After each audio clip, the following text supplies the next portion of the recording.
Close your eyes if you'd like. Or let them go heavy. You don't need to hold on to anything tonight. Because for the next little while, we're going to travel somewhere warm and familiar. Somewhere yellow. Somewhere that smells faintly of donuts and the particular kind of television static that only existed before the year 2000. We're going back to the very beginning of Springfield. Back before any of it existed. Back to the blank page, the empty sketchpad, and the restless hand of a young man who was about to change the way the world understood what a cartoon could be.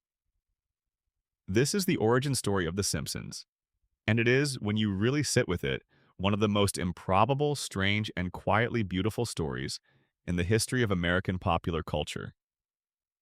So settle in, let the weight of the day leave your shoulders, and let's begin. Section 1. The night before Springfield existed. Before there was a Springfield, there was a city called Los Angeles. And before there was a show called The Simpsons, there was a young man sitting in a waiting room, staring at a piece of paper, with approximately 45 seconds to figure out what to draw on it. The year was 1987. The place was the production offices of The Tracy Ullman Show, a new sketch comedy program being developed for the Fox Broadcasting Company, which was itself so new it barely counted as a television network yet. Fox had launched only the year before in 1986, and it was still the kind of network that people in the industry said the name of, with a slight raise of the eyebrow, the way you might say a new restaurant was interesting without committing to whether it was actually any good. Fox needed content. Fox needed something that felt different.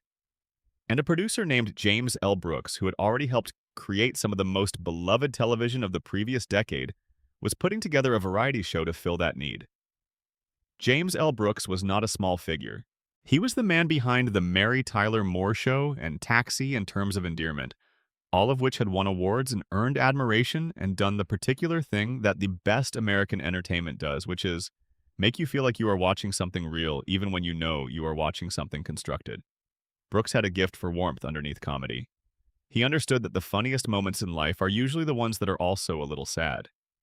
He was, by any measurement, exactly the kind of person you would want to be impressed by if you were a young, unknown cartoonist who had spent several years drawing dark, absurdist comic strips for an alternative newspaper, and was now inexplicably sitting in a waiting room at a real television production company.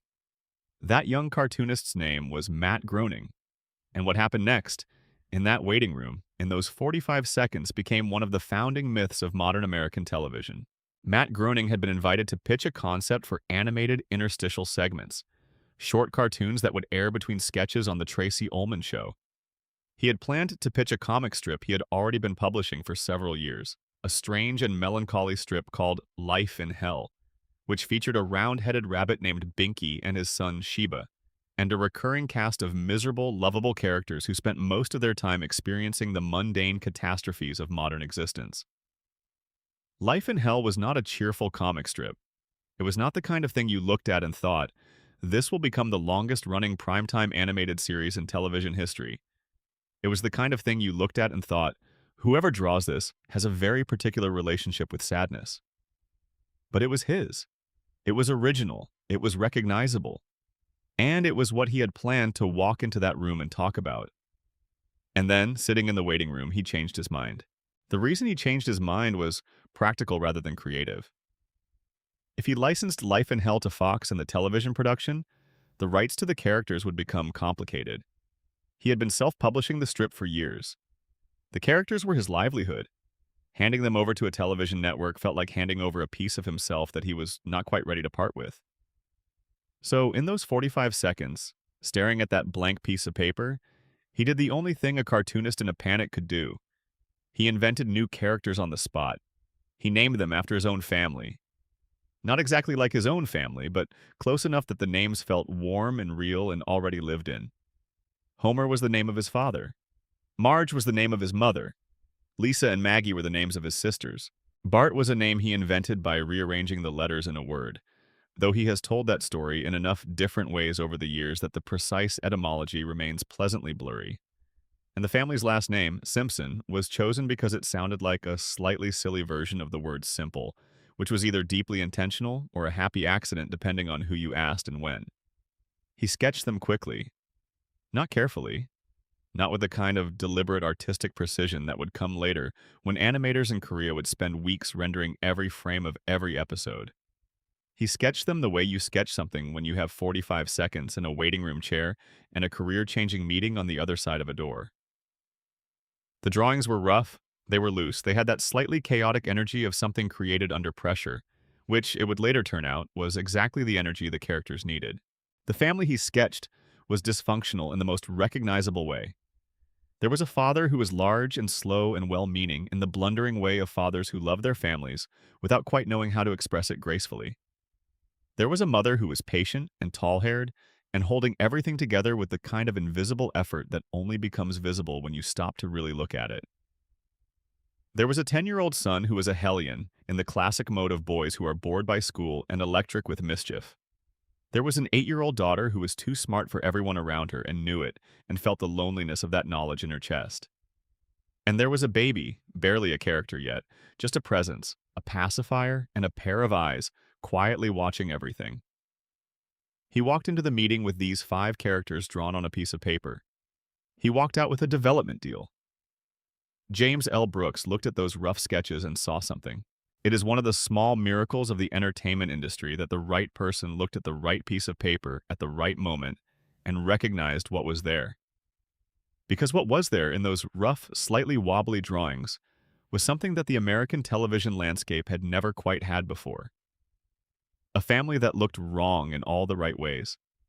A family whose wrongness was not the wrongness of a joke, but the wrongness of honesty. American television families in the late 1980s tended toward a particular kind of perfection. The families in primetime dramas were beautiful and well-dressed, and their problems resolved themselves within 44 minutes. The families in primetime sitcoms were loving and clever, and their arguments ended with hugs. Even the families that were presented as imperfect, even the shows that prided themselves on realism, had a scrubbed quality. A sense that the cameras were always finding the best angles, that the lighting was always flattering, that behind every messy kitchen there was a production designer who had made sure the mess was exactly the right kind of mess. The Simpsons family, even in those first rough sketches, did not look like they had a production designer. They looked like they had been drawn by someone who had grown up around a family that argued at dinner and watched too much television and loved each other messily and imperfectly and without the benefit of a laugh track to tell them when the moment was supposed to be sweet. Matt Groening had grown up in Portland, Oregon. His father, the real Homer Groening, was a filmmaker and writer and cartoonist who had spent his life in the cheerful margins of the creative world, never quite breaking through to the center, but never quite stopping either. His mother, the real Marge, was a teacher. The house Matt grew up in was full of books and comics and the particular kind of intellectual chaos that forms in households where curious people live in close proximity. He had 3 sisters and a brother. He was the middle child. He was, by his own accounting, a good student who was bored by school, a reader who was frustrated by what the curriculum asked him to read, a creative person who had not yet found the form that fit him. He moved to Los Angeles in 1977, intending to write. He did not at first do much writing. He washed dishes, he parked cars. He did the series of small, slightly humiliating jobs that the city of Los Angeles asks young people to perform as a kind of admission tax before allowing them to do the thing they actually came to do. He drove a cab. He got into a minor accident in the cab. He wrote about the accident in a letter to his friends back home, and the letter was funny enough that people asked for more letters, and the letters became a sort of ongoing correspondence about what it felt like to be young and broke and slightly bewildered in a city that was enormous and indifferent and lit in the particular gold light that makes everything look like it might be about to become a movie. At some point in this period, he started drawing comics. Not professionally, not with any real ambition at first. Just drawing the things he was thinking about, the frustrations and small humiliations of daily life, rendered in ink as a way of making them survivable. The strip that eventually emerged from this process was Life in Hell. He started photocopying it and leaving it at record stores and bookshops and the kinds of places in Los Angeles where young people who read alternative newspapers congregate. And then an alternative newspaper picked it up. And then other newspapers picked it up. And then, slowly, over several years, Life in Hell became a genuinely beloved underground comic strip with a readership that understood that what looked like a simple comic about a sad rabbit was actually a precise and devastating commentary on the experience of being alive in late 20th century America. Life in Hell was funny in the way that things are funny when they are also true. The strips about work were funny because they captured exactly how it felt to spend 8 hours a day doing something that did not matter for a person who did not know your name. The strips about relationships were funny because they captured exactly how it felt to love someone and also find them completely maddening. The strips about childhood were funny because they captured exactly how it felt to be small and powerless in a world built for people who were large and powerful and did not particularly notice the difference. If you wanted to understand what made The Simpsons work, you could do worse than reading Life in Hell. Not because the strips look like The Simpsons or because the characters overlap in any direct way, but because the sensibility is the same. The belief that the best comedy comes from the place where the funny and the true intersect. The belief that the most powerful thing a cartoon can do is tell you something real about yourself that you already knew but had not yet found the words for.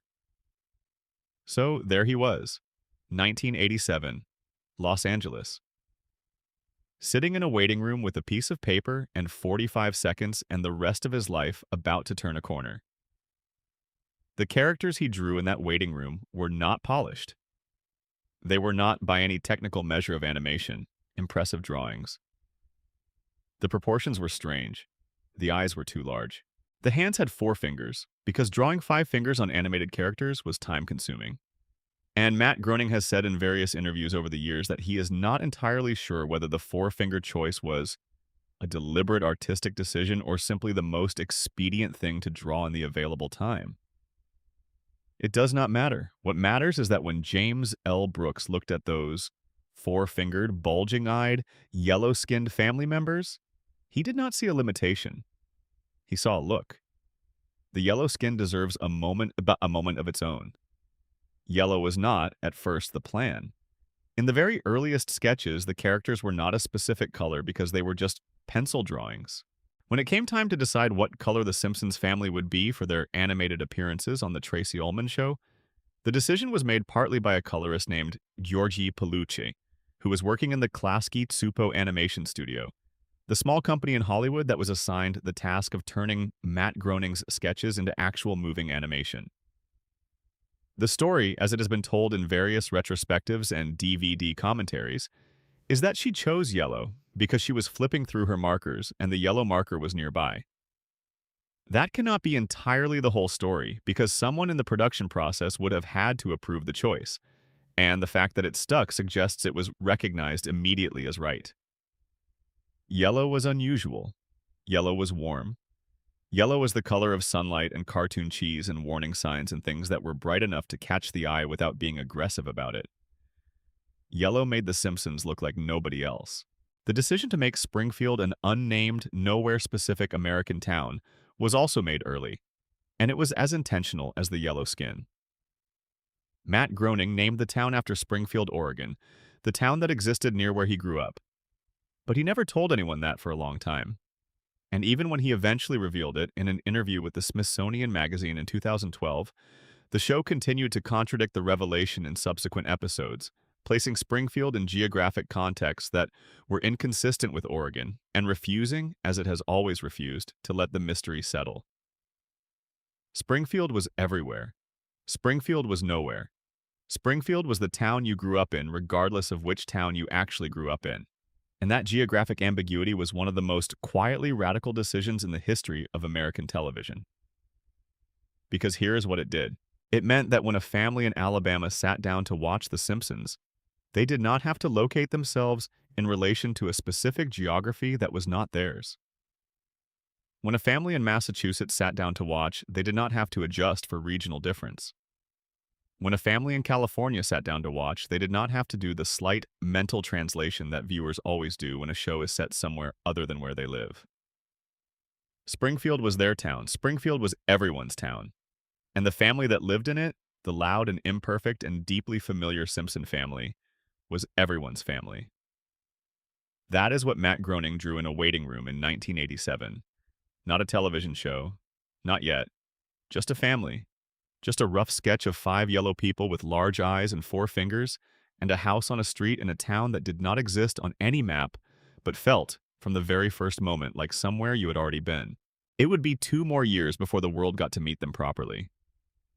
2 years of development and production and arguments about what the show should be and who should write it, and how long each episode should be, and what exactly a primetime animated series for adults was supposed to look like, because there was no real model for it. 2 years of late nights and small offices and test screenings and compromises and creative collisions, and the particular exhausting, exhilarating chaos of building something from nothing. But in a waiting room in 1987, on a piece of paper held by a slightly nervous cartoonist from Portland, it all began. 5 people, 4 fingers, yellow skin, and a name borrowed from the creator's own father. Homer. Let that name sit with you for a moment. Homer Simpson. A name that is at once heroic, because it belongs to the poet who wrote the Iliad and the Odyssey, the foundational epics of Western literature, and also completely, perfectly ordinary, because it is the kind of name a real person's father actually had. The kind of name that belongs to a man who mows his lawn on Sundays, and burns things on the grill and falls asleep in front of the television and loves his family in that inarticulate, overwhelming way that some people are never quite able to find the right words for. Homer Simpson, the name of a hero, the life of an everyman, the soul of a show that was about to become, improbably, something the world had never seen before. End of section 1. And now, before we go any further into this story, a small pause. If you are watching this late at night or early in the morning or somewhere in that soft gray hour that belongs to neither, drop a comment and tell us where you are and what time it is. There is something quietly beautiful about knowing that people all over the world are listening to the same story at the same moment, in different rooms, in different cities, in different kinds of darkness. Tell us your time and your place, and if you find these kinds of slow, story-driven journeys comforting, if this is the kind of thing you fall asleep to, please subscribe. It keeps this little world going. Now, back to Springfield. Section 2. Matt Groening, the man who drew his way out. Portland, Oregon, in the 1960s and early 1970s, was not the Portland that people know today. It was not the city of food carts and coffee culture and the particular brand of self-conscious Pacific Northwest progressivism that would come to define it in later decades.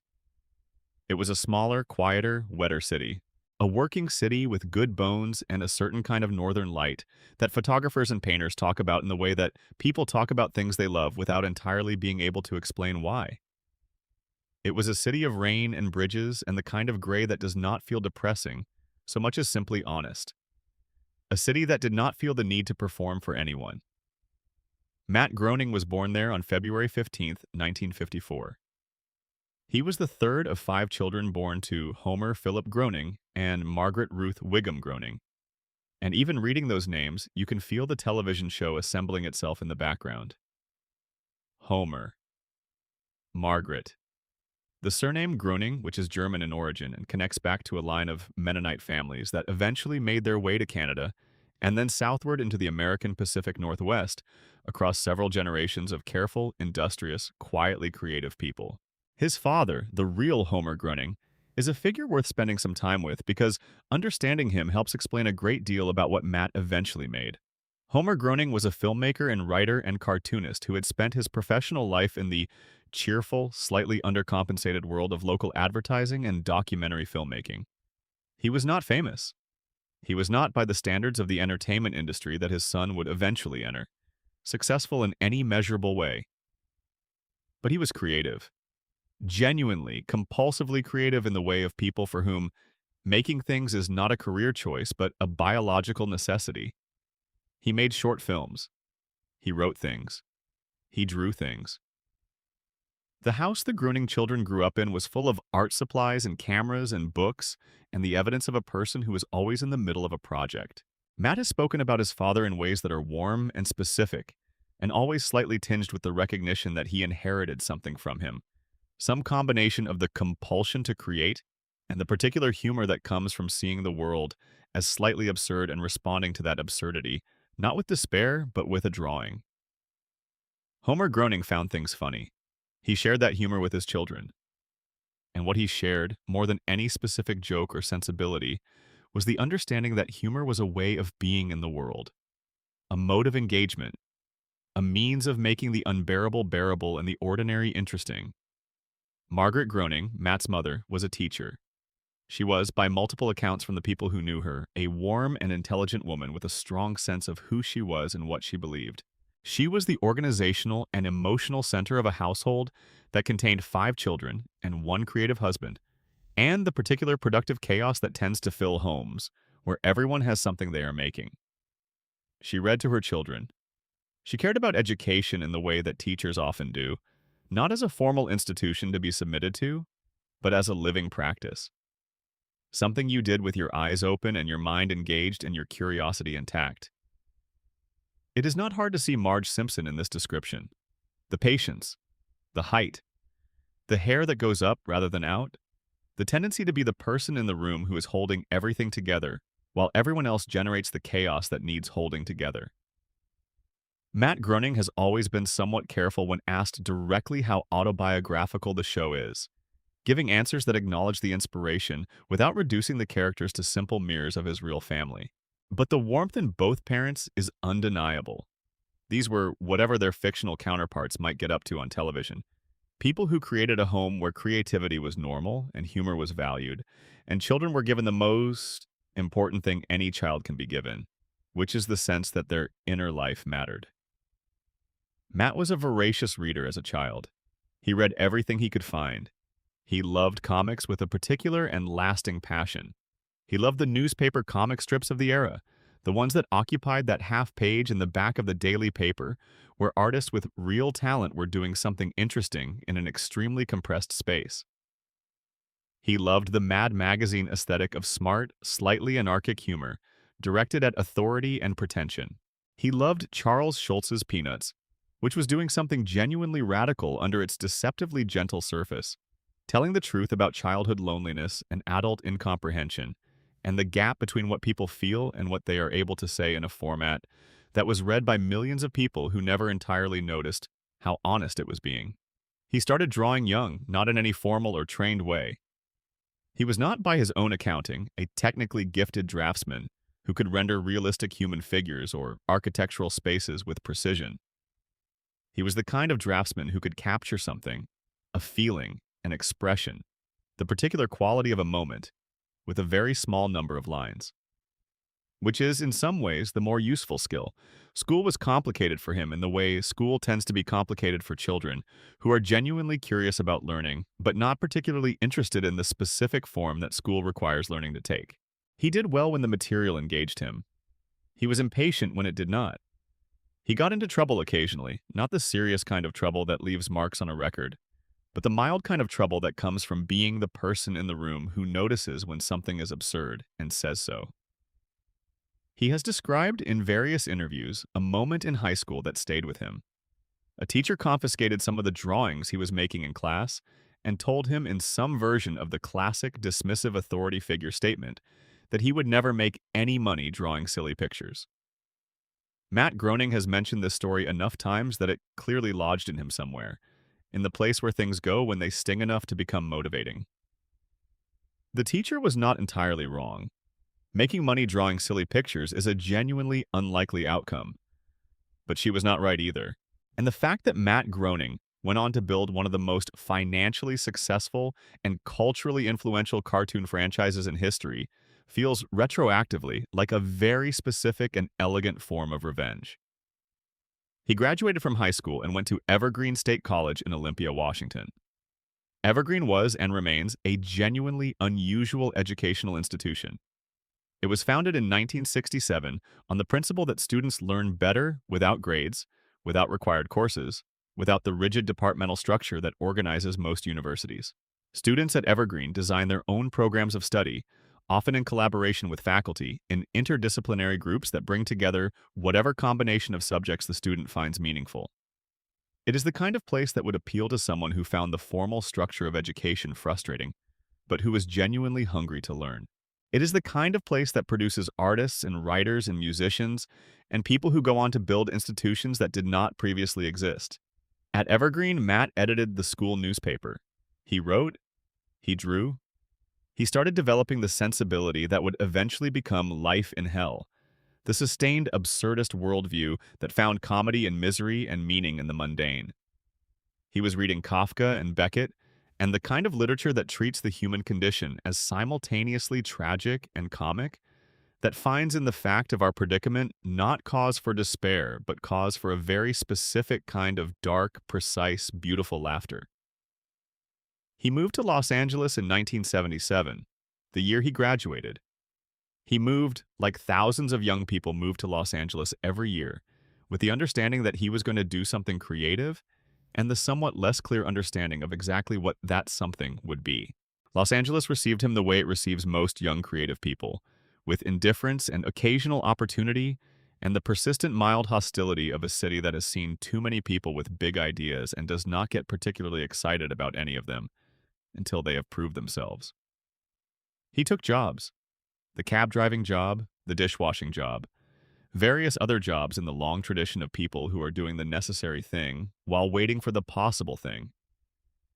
He started leaving photocopies of his comics around the city in record stores and coffee shops, and the alternative cultural spaces that Los Angeles generated in that era, the way cities generate cafes, because there were young people who needed them. He started building a readership one photocopy at a time. The Los Angeles Reader, an alternative weekly newspaper, picked up Life in Hell in 1980. Then other newspapers picked it up. By the mid-1980s, the strip was being published in dozens of alternative papers across the country. It had a real readership. It had merchandise, shirts, and calendars, and small books that collected the strips. It was the kind of success that is not fame exactly, but is something adjacent to fame. The feeling of being known by a specific and loyal group of people who feel that your work speaks for them. The strip ran in an alternative newspaper called The Advocate in Los Angeles, and one of the people who noticed it there was a woman named Deborah Kaplan, who worked in media and who would eventually marry Matt Groening. She was the first person in what would become a long line of people who looked at Life in Hell and thought, this person has something. The meeting with James L. Brooks, the waiting room, the sketch, all of that came after years of this slow accumulation of readership and recognition. It did not come out of nowhere. It came out of a decade of work done in obscurity, of drawing things that mattered to him and trusting that they would matter to other people, of building something small and sturdy and true before getting the chance to build something enormous. When Matt Groening walked into that meeting in 1987, he was 33 years old. He had spent more than a decade building a creative life on his own terms, in a city that had not exactly made it easy. He was not a young hotshot with a big idea and a lot of energy. He was a working cartoonist with a specific vision and the habits of thought that come from years of practicing a craft. And that, in retrospect, might be exactly why it worked. Because what The Simpsons required, more than anything, was not cleverness or ambition or even talent, though it required all of those things too. What it required was a very specific kind of groundedness, the ability to be funny about real life without tipping over into cruelty, to be critical without being cold, to be absurd without losing the thread of feeling that connected the jokes to the hearts of the people watching.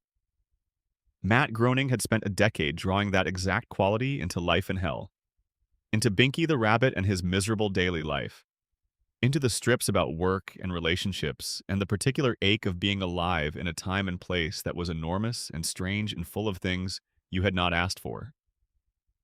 He brought all of that into that meeting room. He left with a development deal.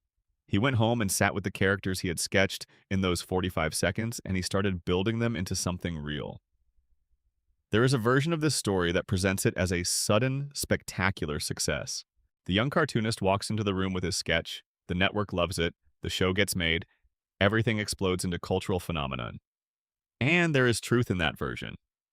But the more honest version is slower and stranger and more interesting. Because the show that eventually got made was not the show that anyone had fully planned.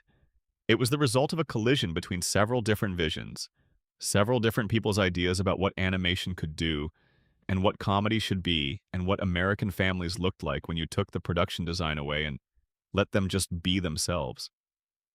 James L. Brooks wanted to make something that had the warmth and emotional intelligence of the live-action shows he had made before.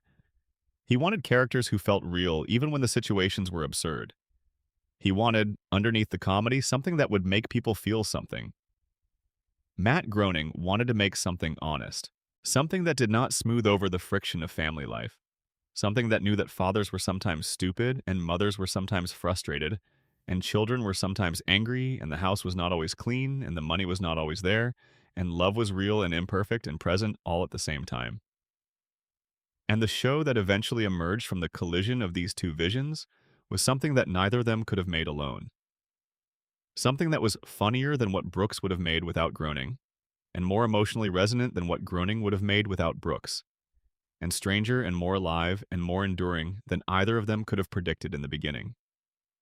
But before we get to the show, we need to spend a little time with the years before it. The years when The Simpsons existed only in short bursts on the margins of a sketch comedy program, as tiny animated stories between other things. The years when the family was rough and angular, and slightly different from the family we eventually came to know. The Tracy Ullman years. The beginning before the beginning. The animation studio that was given the task of producing those early shorts was a small company called Klasky Supo. It was run by a Hungarian-born animator named Gabor Supo and his wife Arlene Klasky. They worked out of a small office in Hollywood, a scrappy operation that was the opposite of the big, established animation studios in terms of resources, but had something those studios sometimes lacked, which was a willingness to do things differently. They were hired to take Matt Groening's rough sketches and turn them into animated characters, to give them movement and personality and the illusion of life.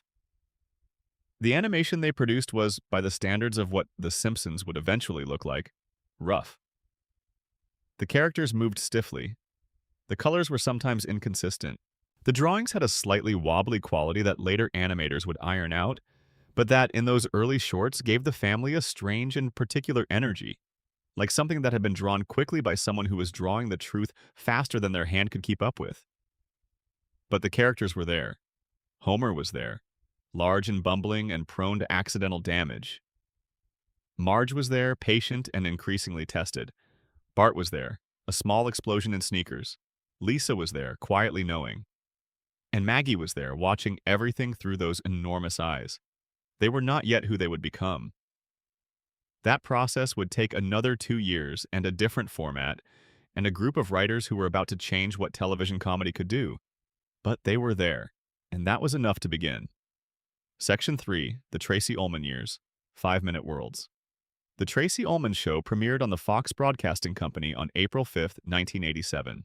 It was a sketch comedy program built around the considerable talents of Tracy Ullman, a British actress and comedian who had established herself in the United Kingdom as someone with an extraordinary range, the ability to disappear into characters with the kind of complete physical and vocal commitment that made you forget, a few seconds in, that you were watching a performance rather than an actual person. She was warm and precise and relentlessly funny, in a way that felt both effortless and effortful at the same time.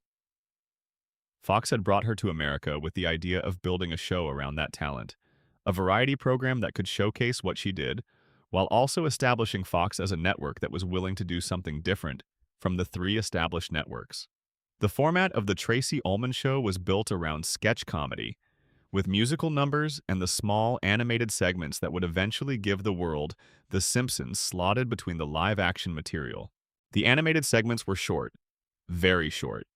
In the first season, they typically ran somewhere between 1 and 2 minutes, occasionally pushing toward 3. They were not meant to be mini-episodes with full plots and emotional arcs. They were meant to be quick, punchy character moments. Little glimpses into the life of this yellow family in their house in their unnamed town. And yet, in that compressed format, in those small slivers of animation time, something real was happening. The characters were finding themselves. The very first Simpsons short aired on April 19, 1987, 2 weeks after the premiere of The Tracy Ullman Show. It was called Good Night, and it was, in the simplest possible sense, just a bedtime routine. Homer and Marge going around to each of the children's rooms to say goodnight. Bart complaining about having to go to sleep. Lisa telling Homer that she was afraid of the dark. Maggie in her crib. And then Homer and Marge saying goodnight to each other and the lights going out. It sounds unremarkable when you describe it, and in some ways it was unremarkable. Nothing happened. No joke with a formal setup and punchline. No dramatic incident. Just a family at the end of a day, doing the small ritual of saying goodnight to each other, and the whole thing carrying in its briefness a weight of emotional truth that was difficult to account for. Here was a family. Here was a house. Here was the quiet at the end of a day. And something about that was, from the first moment, true. The people at Klasky Chupo who were animating these shorts were working under significant constraints. There was not much money and not much time, which in the animation world is a combination that tends to produce either very bad work or work that compensates for its material limitations through sheer creative inventiveness. The look that emerged from those constraints became the visual language of The Simpsons for the next 2 years. Angular and slightly crude and alive in that particular way that hand-drawn animation is alive when the imperfections are not being corrected out of existence. Matt Groening was involved in the production of these shorts in a supervisory capacity. He was not, at this stage, a television writer or a showrunner. He was a cartoonist who had licensed his characters to a television show and was learning, as the shorts were produced, what it meant to have characters exist in a medium other than the printed page. Characters on the page stay still. You can stare at them. They exist in frozen moments. Characters in animation move. They have voices. They exist in time. And the transition from page to screen revealed things about these characters that Matt Groening had drawn but not yet fully understood. The voice work for the early Tracy Ullman shorts was done quickly, without the elaborate attention to casting that would later define the main series. The characters needed voices, and the voices needed to be found and recorded, and the process was considerably less deliberate than the legend that has grown up around it suggests. But the people who were found, or who found themselves in those recording sessions, turned out to be the right people in ways that would not be fully apparent until the show became a full series. Dan Castellaneta, who voiced Homer, was a cast member of the Tracy Ullman show itself. He was a performer and improviser with a background in sketch comedy and theater, and he brought to Homer's voice a quality that is very difficult to describe and even more difficult to replicate. Homer's voice in those early shorts was different from the Homer voice that became iconic. It was rougher, lower, less the character's voice than an approximation of what the character's voice might eventually be. It took time to find the right combination of notes, the dull surprise, the affronted dignity, the capacity for both comedy and tenderness that Homer's voice eventually contained. Julie Kavner, who voiced Marge, had been a cast member on Rhoda in the 1970s, a spin-off of the Mary Tyler Moore Show, which connected her to James L. Brooks' world. Her voice was already distinctive, that low, slightly husky quality with the hint of something strained in it, as though Marge was always running a calculation, adding things up, trying to figure out whether what was happening was worth the worry it was generating. It was a voice that could go instantly from warmth to exasperation and carry the emotional truth of both. Nancy Cartwright, who voiced Bart, came to the audition having expected to audition for Lisa. She was an experienced voice actress who had worked in animation before, and she had looked at the character descriptions in the breakdown and decided that Lisa was the more interesting challenge. But in the audition, she gravitated toward Bart. There was something in the voice she found for him, that slightly nasal, impudent, anarchic brightness that felt right. She read the character, and the character read her back. Bart's voice is one of the most distinctive and instantly recognizable voices in the history of American animation. And the remarkable thing about it is that it was found almost by accident by someone who had been planning to audition for a different character entirely. Yeardley Smith, who voiced Lisa, was found through a more straightforward process. She had a distinctive high voice that was, by her own accounting, simply the voice she used. She did not have to construct something for Lisa. She brought herself to the character, and the character found itself in her. Lisa's voice has a quality that is extremely hard to fake, a brightness at the top of it that is not childish in the sense of being simple or unformed, but childish in the sense of being genuinely unguarded, of being the sound of a person who has not yet built the defensive layers that most adults construct around their intelligence to make it more socially bearable. Hank Azaria and Harry Shearer came in later, as the ensemble of Springfield characters expanded from the nuclear family to include the full supporting cast that gives the show its richness. Hank Azaria is one of the most gifted vocal performers in the history of the medium, able to produce completely distinct characters with completely distinct voices at a speed and with a consistency that remains astonishing. Harry Shearer brought to his characters, and specifically to Mr. Burns and Smithers, a kind of finely calibrated vocal intelligence that made even the broadest satirical strokes feel precise and earned. But in those early Tracy Ullman shorts, the cast was primarily the family, and the family was learning to be itself. The shorts covered an enormous range of domestic situations. Homer having trouble sleeping, the family watching a horror movie together, Bart and Lisa fighting over the bathroom, Marge trying to do something for herself while the demands of family life kept pulling her back. Homer at a company Christmas party, being Homer at a company Christmas party, the children misbehaving in church, the dog making a mess, the kind of small, recurring, recognizable situations that make up most of the texture of family life and that almost never appear in television because they are too small and too real and not dramatic enough to build a story around. In the shorts, they worked precisely because of that smallness. In 2 minutes, you could not have a story. You could only have a moment. And the moments the Simpsons shorts gave you were the moments of family life that people recognized but had not seen on television before. The moment of being too tired to have a fight but having it anyway. The moment of watching your child do something that drives you crazy and being simultaneously furious and overcome with love. The moment of a household at night when everyone is asleep and there is just the quiet and the shapes of the furniture and the knowledge that the people you love are in the other rooms. These were not the moments of television families. These were the moments of actual families. And the audience, watching these tiny animated fragments between Tracy Ullman sketches, recognized them with the particular shock of recognition that comes when a piece of art shows you something you already knew but had not yet seen reflected back at you. The shorts ran for 3 seasons of The Tracy Ullman Show from 1987 to 1989. In those 3 seasons, Matt Groening and the team around him produced 48 shorts. 48 small windows into the life of this family. Some were funnier than others. Some were more emotionally resonant than others. Some landed with a particular kind of rightness, and some were simply filling the time between sketches. But cumulatively, across those 48 shorts and 3 seasons, something was built. A world was constructed. A family was established. And the audience, which grew season by season, came to know these characters the way you come to know a family that lives nearby. Not through dramatic events, through accumulation.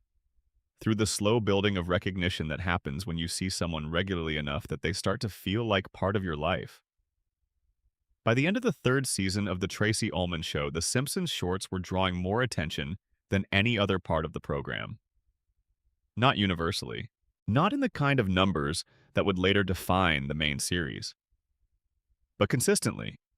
And with the kind of specificity that television executives recognize as meaningful. There was something there. And the people at Fox knew it. James L. Brooks knew it too. He had been watching the shorts with the eye of someone who understood what animated comedy could be, what it had been in the golden age of theatrical animation before television, and what it had not been in the long years of Saturday morning cartoons that had reduced the medium to a delivery system for toy commercials. He saw in The Simpsons shorts the possibility of something that had not existed in American television before. A prime-time animated series for adults. Not for children. Not a show that adults might watch alongside their children. A show that was genuinely aimed at grown-up sensibilities. That could be as sophisticated and as emotionally complex as any live-action program.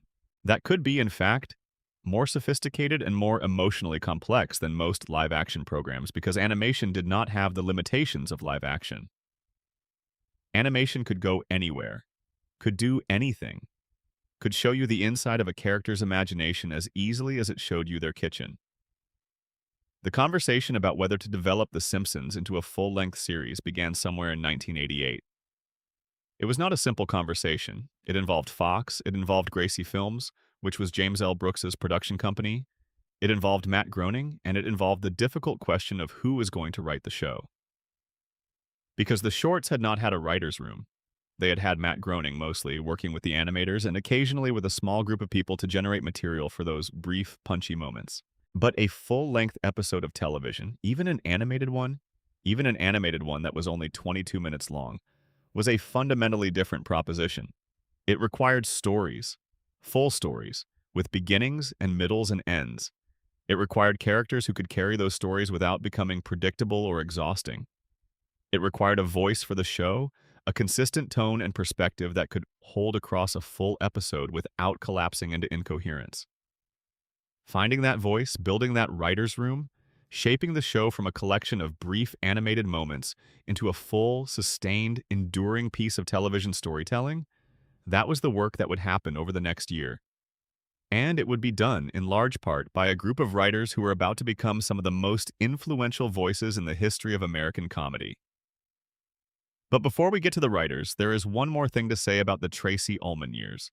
About what those 3 seasons did that cannot be quantified in ratings numbers or critical attention or the corporate calculations of television development.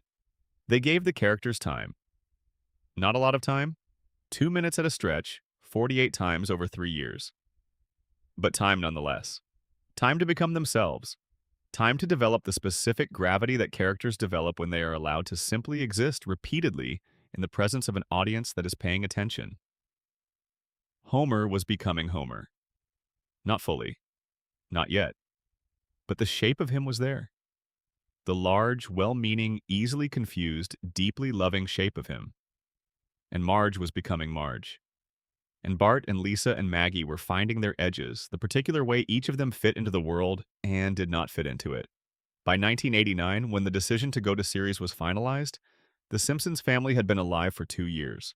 They were not yet the characters that would be known by hundreds of millions of people around the world. But they were not rough sketches anymore either. They were something more than that. They were people. Yellow, four-fingered, slightly wobbly, animated people, but people. And they were ready to come home. Section 4, December 17th, 1989. The night it all began. The date was December 17th, 1989. A Sunday. The time was 8 o'clock in the evening, Eastern Standard Time, which meant 7 in the Central Time Zone, and that it was still light outside on the West Coast when the episode began because December in California has long evenings and the sun does not hurry. The episode was called Simpsons Roasting on an Open Fire, which was not initially the title it was supposed to have. The first episode of The Simpsons was supposed to be a different episode entirely, one about Bart getting a tattoo and the family dealing with the consequences.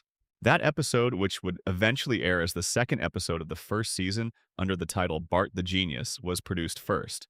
But when the schedule shifted and the Christmas episode was moved to the premiere slot, Simpsons Roasting on an Open Fire became the first Simpsons episode the world ever saw.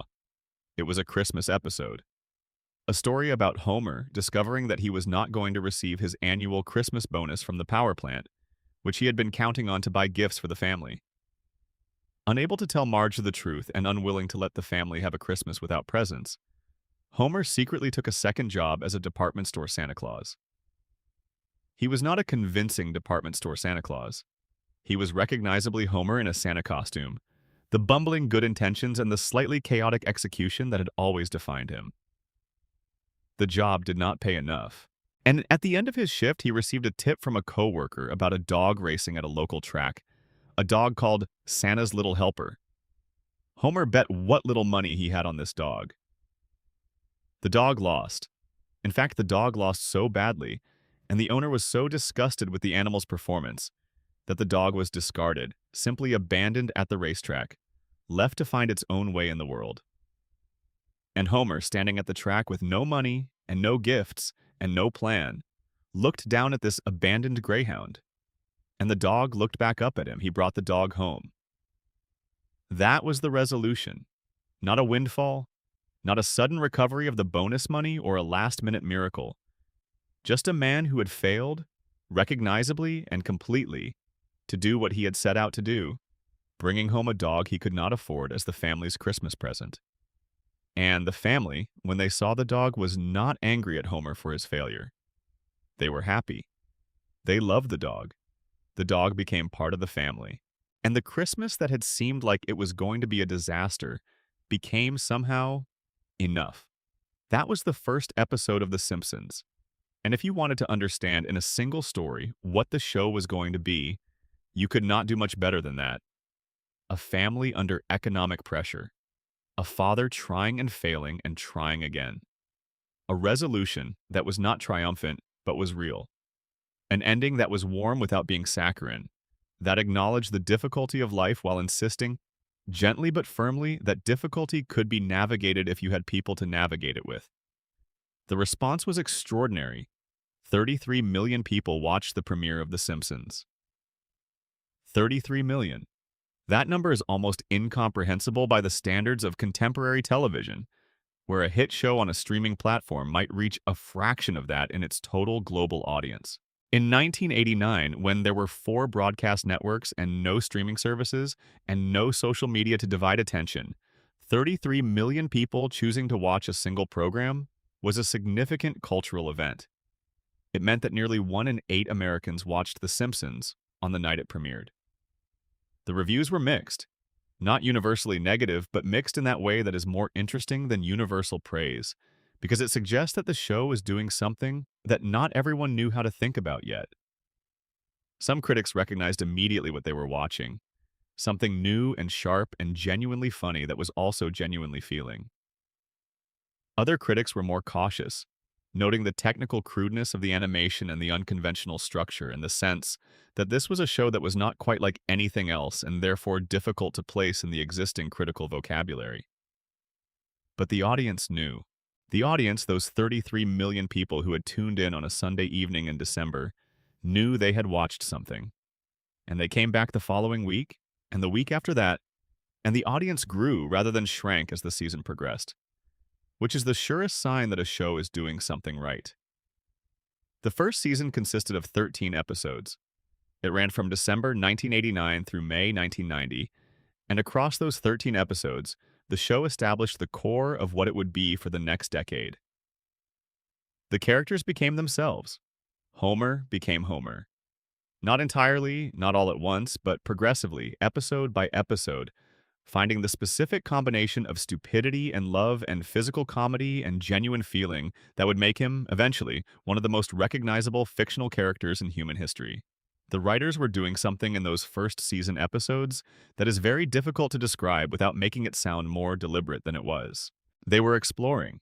They were learning what the characters could do, how far they could be pushed in various directions, where the line was between comedy and cruelty, between satire and sentiment, between the dark reality of the world the show was depicting, and the warmth that made it possible to live in that world for 22 minutes at a stretch without feeling destroyed. Homer falling down the stairs. Homer eating donuts in front of the television. Homer failing at his job in ways that were both funny and quietly alarming, given that his job involved a nuclear reactor. Homer at the bar with Barney. Homer at the dinner table, surrounded by his family, holding his fork, squinting at some new catastrophe that was approaching from the distance and that he had, as usual, had some hand in creating. And underneath all of that, underneath the comedy and the slapstick and the absurdity, something else was happening. Something that the best writers in the room understood and were protecting carefully. Homer Simpson loved his family. That was the bedrock. That was the thing that could not be moved or compromised or traded away for a funnier joke. Because without it, the show was just a collection of gags about a stupid man. With it, the show was something else entirely. A story about what it meant to love people imperfectly and deeply, and to keep showing up for them, even when showing up meant acknowledging that you were not, by any objective measure, the person you had perhaps hoped to be. The first season also established Springfield. The town came to life in those early episodes with a specificity and a texture that was startling given how quickly it was being built. The power plant dominated the skyline and Homer's working life. Moe's Tavern was the bar where Homer and Barney drank. The Quick E-Mart was the convenience store where Apu worked with serene, eternal patience. The school was a place of mild institutional misery. The church was a place of mild institutional piety. The police department was staffed by Chief Wiggum, who brought to law enforcement approximately the same level of competence that Homer brought to nuclear safety. These were not random background details. They were the components of a world. A specific, recognizable, slightly distorted version of American small-town life that people all over the country could see themselves in. Every town in America had a power plant of some kind, or a factory, or a large employer whose relationship to the people who worked there was essentially feudal. Every town had a bar and a convenience store and a school that was underfunded, and a police department that was overextended. Every town had a Mr. Burns, though most of them were not quite as theatrical about it. The show was not pretending that America was something other than what it was. It was not presenting the sanitized, flattering version of American life that had dominated prime time for decades. It was showing you the real infrastructure, the actual texture of the working-class American experience. And it was doing so with affection rather than contempt. That was the crucial quality. The show loved Springfield even as it documented Springfield's absurdities. It loved Homer even as it documented Homer's failures. It had the particular generosity of spirit that belongs to people who grew up in the world they are describing and understand it from the inside. By the time the first season ended in May 1990, The Simpsons had established itself as the defining cultural phenomenon of that television year. It was not just a hit show, it was a conversation. People were quoting it at work. Children were imitating Bart's voice in playgrounds. Bart Simpson's face was appearing on t-shirts and bumper stickers, and the kind of merchandise that accumulates around cultural moments, the way debris accumulates around a large object moving through space. Don't have a cow, man. Eat my shorts. These phrases, which were not particularly clever or original as phrases, became the passwords of a generation. The way you identified yourself as someone who was watching what everyone was watching and feeling what everyone was feeling, which was the particular exhilaration of watching something new. But the merchandise, the catchphrases, the t-shirts, all of that was the surface. Underneath it, something more durable was being built. The show was finding its depth. The writers were discovering what they could do with these characters, how far the emotional range actually extended, how dark the show could go and still be warm, how serious it could be and still be funny. A second season was ordered, and then a third. And the show that had begun as an experiment, as a piece of animation stuffed between sketch comedy segments on a network that barely existed, was becoming something else. Was becoming, in fact, the show that would define American comedy for the next decade and leave an impression on the culture of the world that is still visible 36 years later. The night of December 17th, 1989, was a Sunday evening.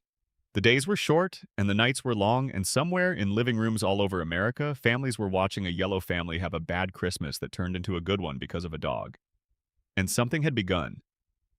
Section 5, Building Springfield. The writer's room. If The Simpsons has a secret, a single explanation for why it worked, as well as it did for as long as it did, it lives in the writer's room. Not the animation, not the voice acting, not the music or the production design or the extraordinary technical artistry of the people who made the show look and sound like itself every week. All of those things matter enormously. But the thing that made The Simpsons, the particular kind of funny and the particular kind of true that it was the writing. And the writing came from a room full of people who were, in ways that have been documented and analyzed and celebrated ever since, somewhat different from the people who had written American television comedy before them. The first season's writers were a group of people who had been assembled somewhat hastily, because the show had been greenlit quickly and the production schedule was aggressive. Matt Groening was involved. James L. Brooks was involved, in the overseeing, supervising capacity he maintained throughout the show's history.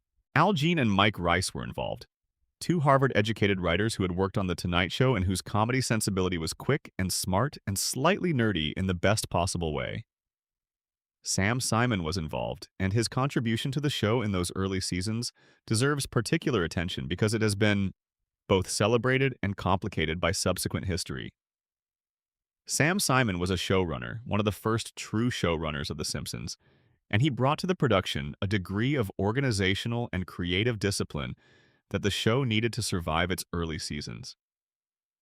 He had a strong, specific vision of what the characters were and how they should behave. He was demanding in the way that the best showrunners are demanding, pushing the writers to be better and the stories to be truer and the jokes to be sharper. He was also, by multiple accounts from people who worked with him, not a universally easy person to work for, which is a quality he shared with many of the most effective creative leaders in the history of American entertainment. He left the show at the end of the third season, under circumstances that have been described differently by different people involved. And the credit he receives for what the show became has been a subject of ongoing discussion in the years since. What is not disputed is that the early Simpsons, the Simpsons of the first 3 seasons, bears the marks of his influence and that those marks were largely good ones. But the thing that truly distinguished The Simpsons writing staff was what happened in the second and third seasons when the show started hiring writers from a pool that had not previously been tapped by American television in quite this way. Harvard. Harvard University, the institution in Cambridge, Massachusetts, that has for a long time provided more than its statistical share of the American creative and intellectual class, became, somewhat improbably, one of the primary recruiting grounds for Simpsons writers. Not because anyone had planned it that way, but because several of the people already on the writing staff had gone there, and they knew other people who had gone there, and those people were funny in the specific way that the show needed. The Harvard connection deserves some explanation. For many years, Harvard has had a student humor publication called The Harvard Lampoon, one of the oldest humor magazines in the country, and the writers who pass through its offices tend to develop a very specific kind of comedy sensibility. It is literate. It is referential.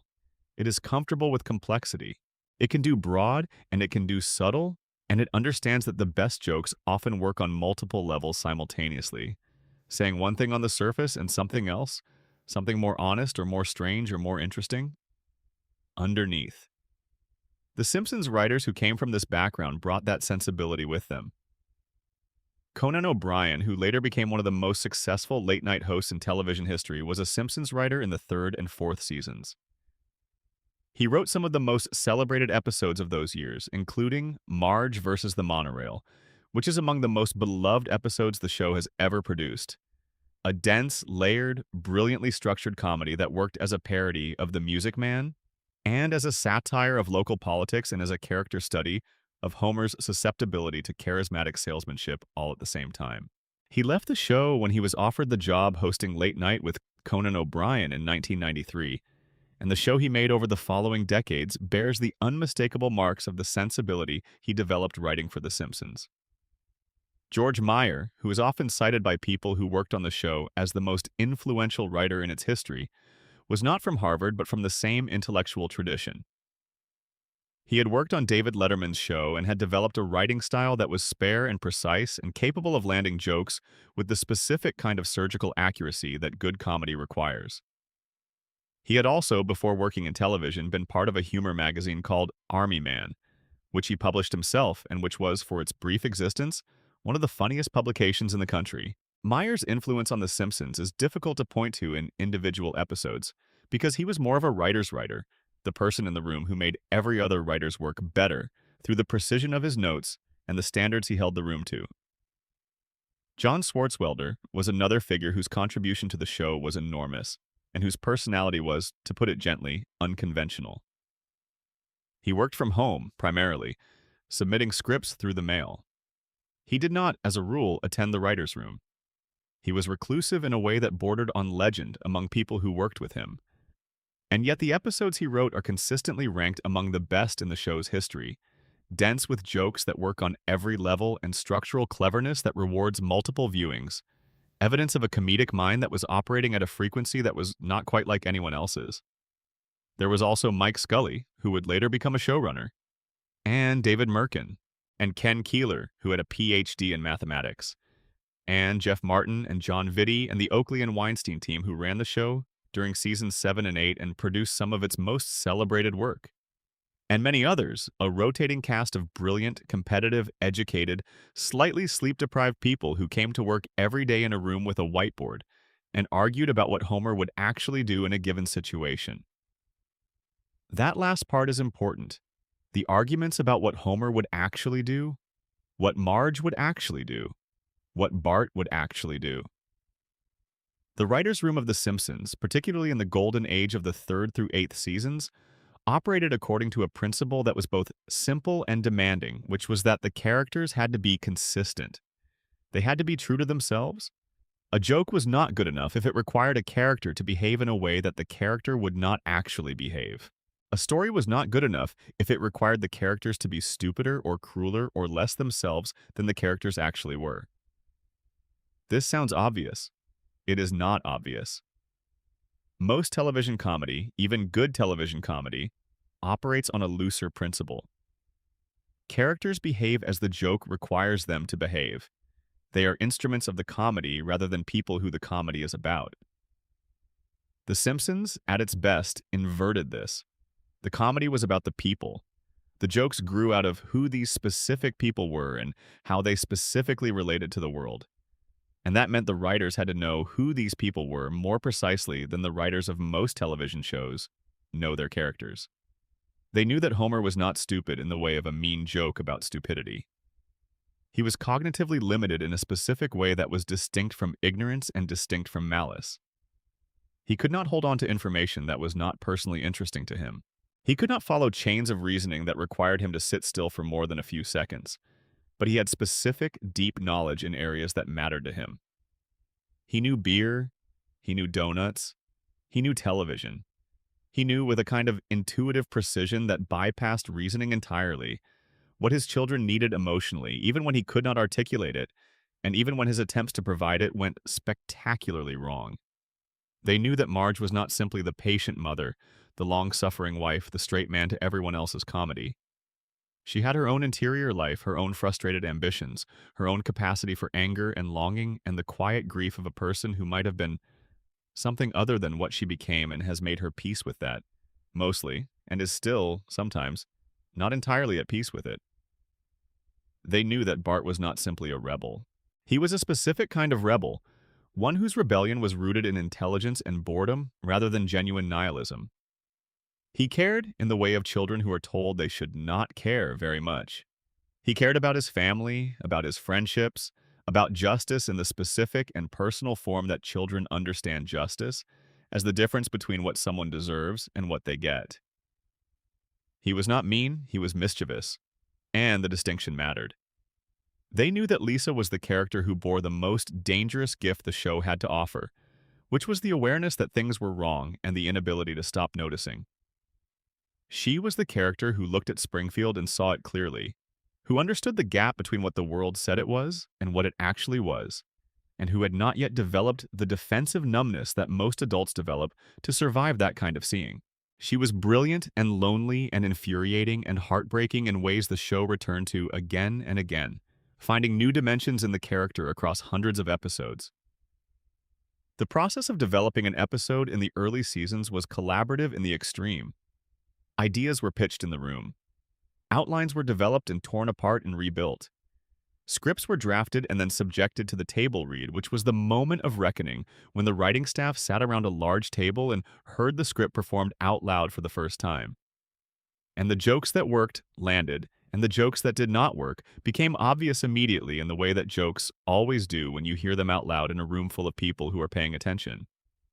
The table read was followed by revision, and then more revision, and then the script would go to the animators, and then come back in an animatic form, a rough animated version of the episode with the audio, and there would be more revision based on what worked on screen versus on the page.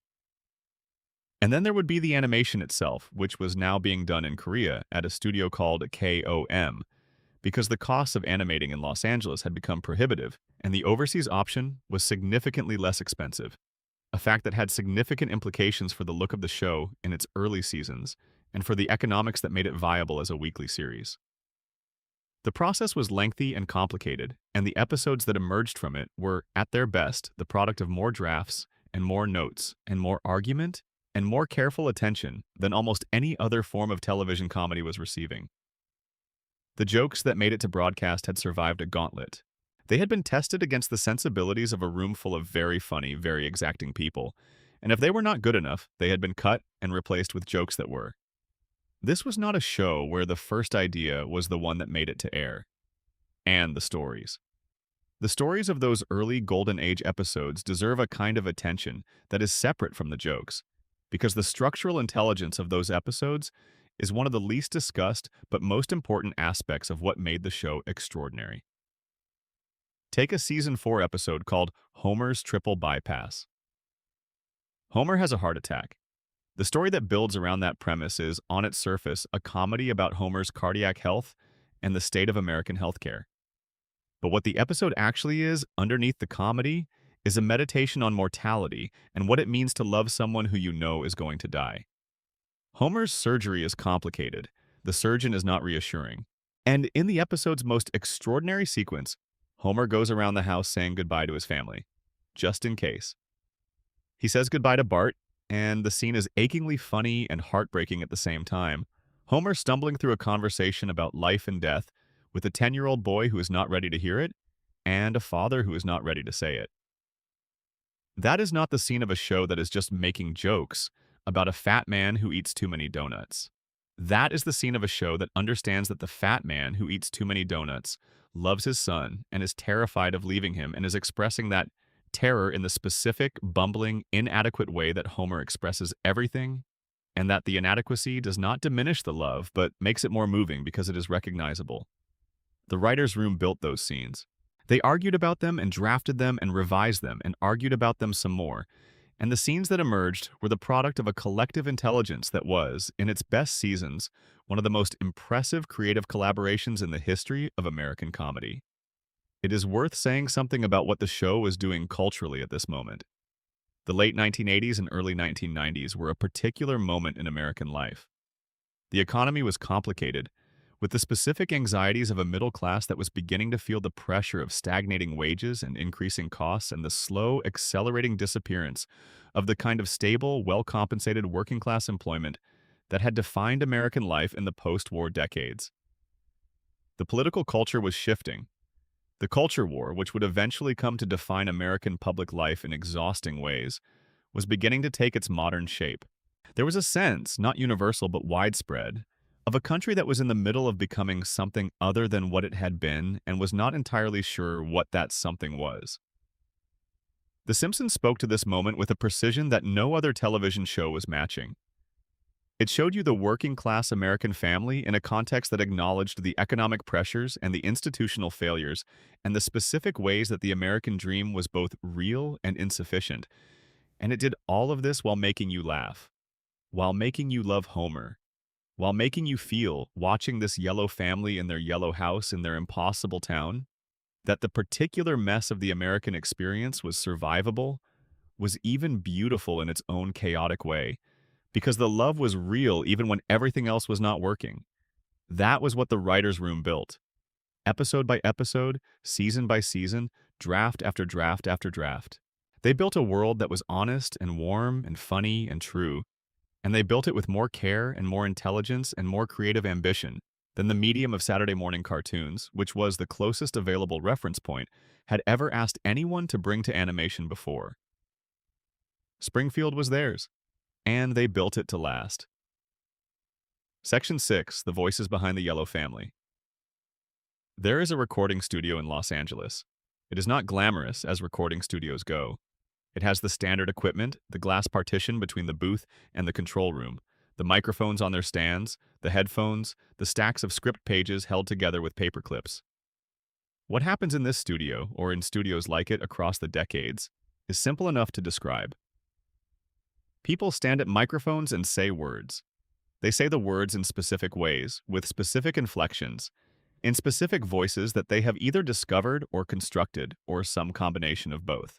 And the sounds they make become, when placed against the moving drawings of the animators, the interior lives of cartoon people. It sounds simple. It is not simple. The voice acting on The Simpsons, particularly in the golden age of the show's first decade, is among the finest ensemble voice work in the history of the medium. And understanding how those performances came to be, what the actors brought to their characters, and how the characters grew through the work of being voiced consistently, over years and decades, by the same group of people, is essential to understanding why The Simpsons became what it became. Dan Castellaneta found Homer's voice through a process that he has described in various interviews as a gradual refinement from something rougher towards something truer. The initial voice for Homer in the Tracy Ullman shorts was consciously modeled, he has said, on the voice of Walter Matthau, the gruff, somewhat nasal quality of a certain kind of middle-aged American man who was not trying to be impressive and had largely stopped expecting to be impressed.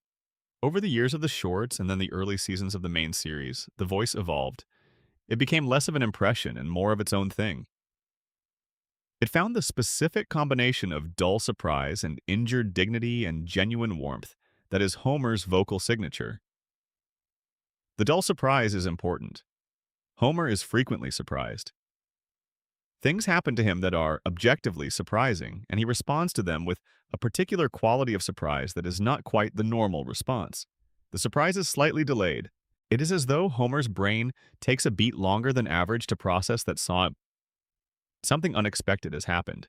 And in that beat, there is a moment of pure, unguarded confusion that is both funny and, if you let yourself look at it long enough, touching. Dan Castellaneta found that beat. He found the specific timing of Homer's surprise. And once he found it, it became one of the most recognizable sounds in American comedy. The sound that Homer makes when he realizes he has made a mistake, the single syllable of self-reproach that the show's title card has rendered as the words dough, is one of the most carefully considered pieces of vocal performance in the history of American animation. It is not, technically speaking, a word. It is not in the dictionary, or was not until, remarkably, it was added to the Oxford English Dictionary in 2001, which is the kind of event that makes you realize how completely a piece of fiction can embed itself in the actual language of real people. It is a sound, a specific inflected sound that communicates, in a single syllable, the experience of recognizing that you have done something stupid and feeling the particular combination of frustration and resignation and already moving on that is Homer's characteristic response to his own failures. Dan Castellaneta has said that he does not always know, recording an episode, which of his deliveries will be the one that makes the final cut. He gives multiple takes. He tries different inflections. He finds the edges of the moment, and then the directors and editors make their choices.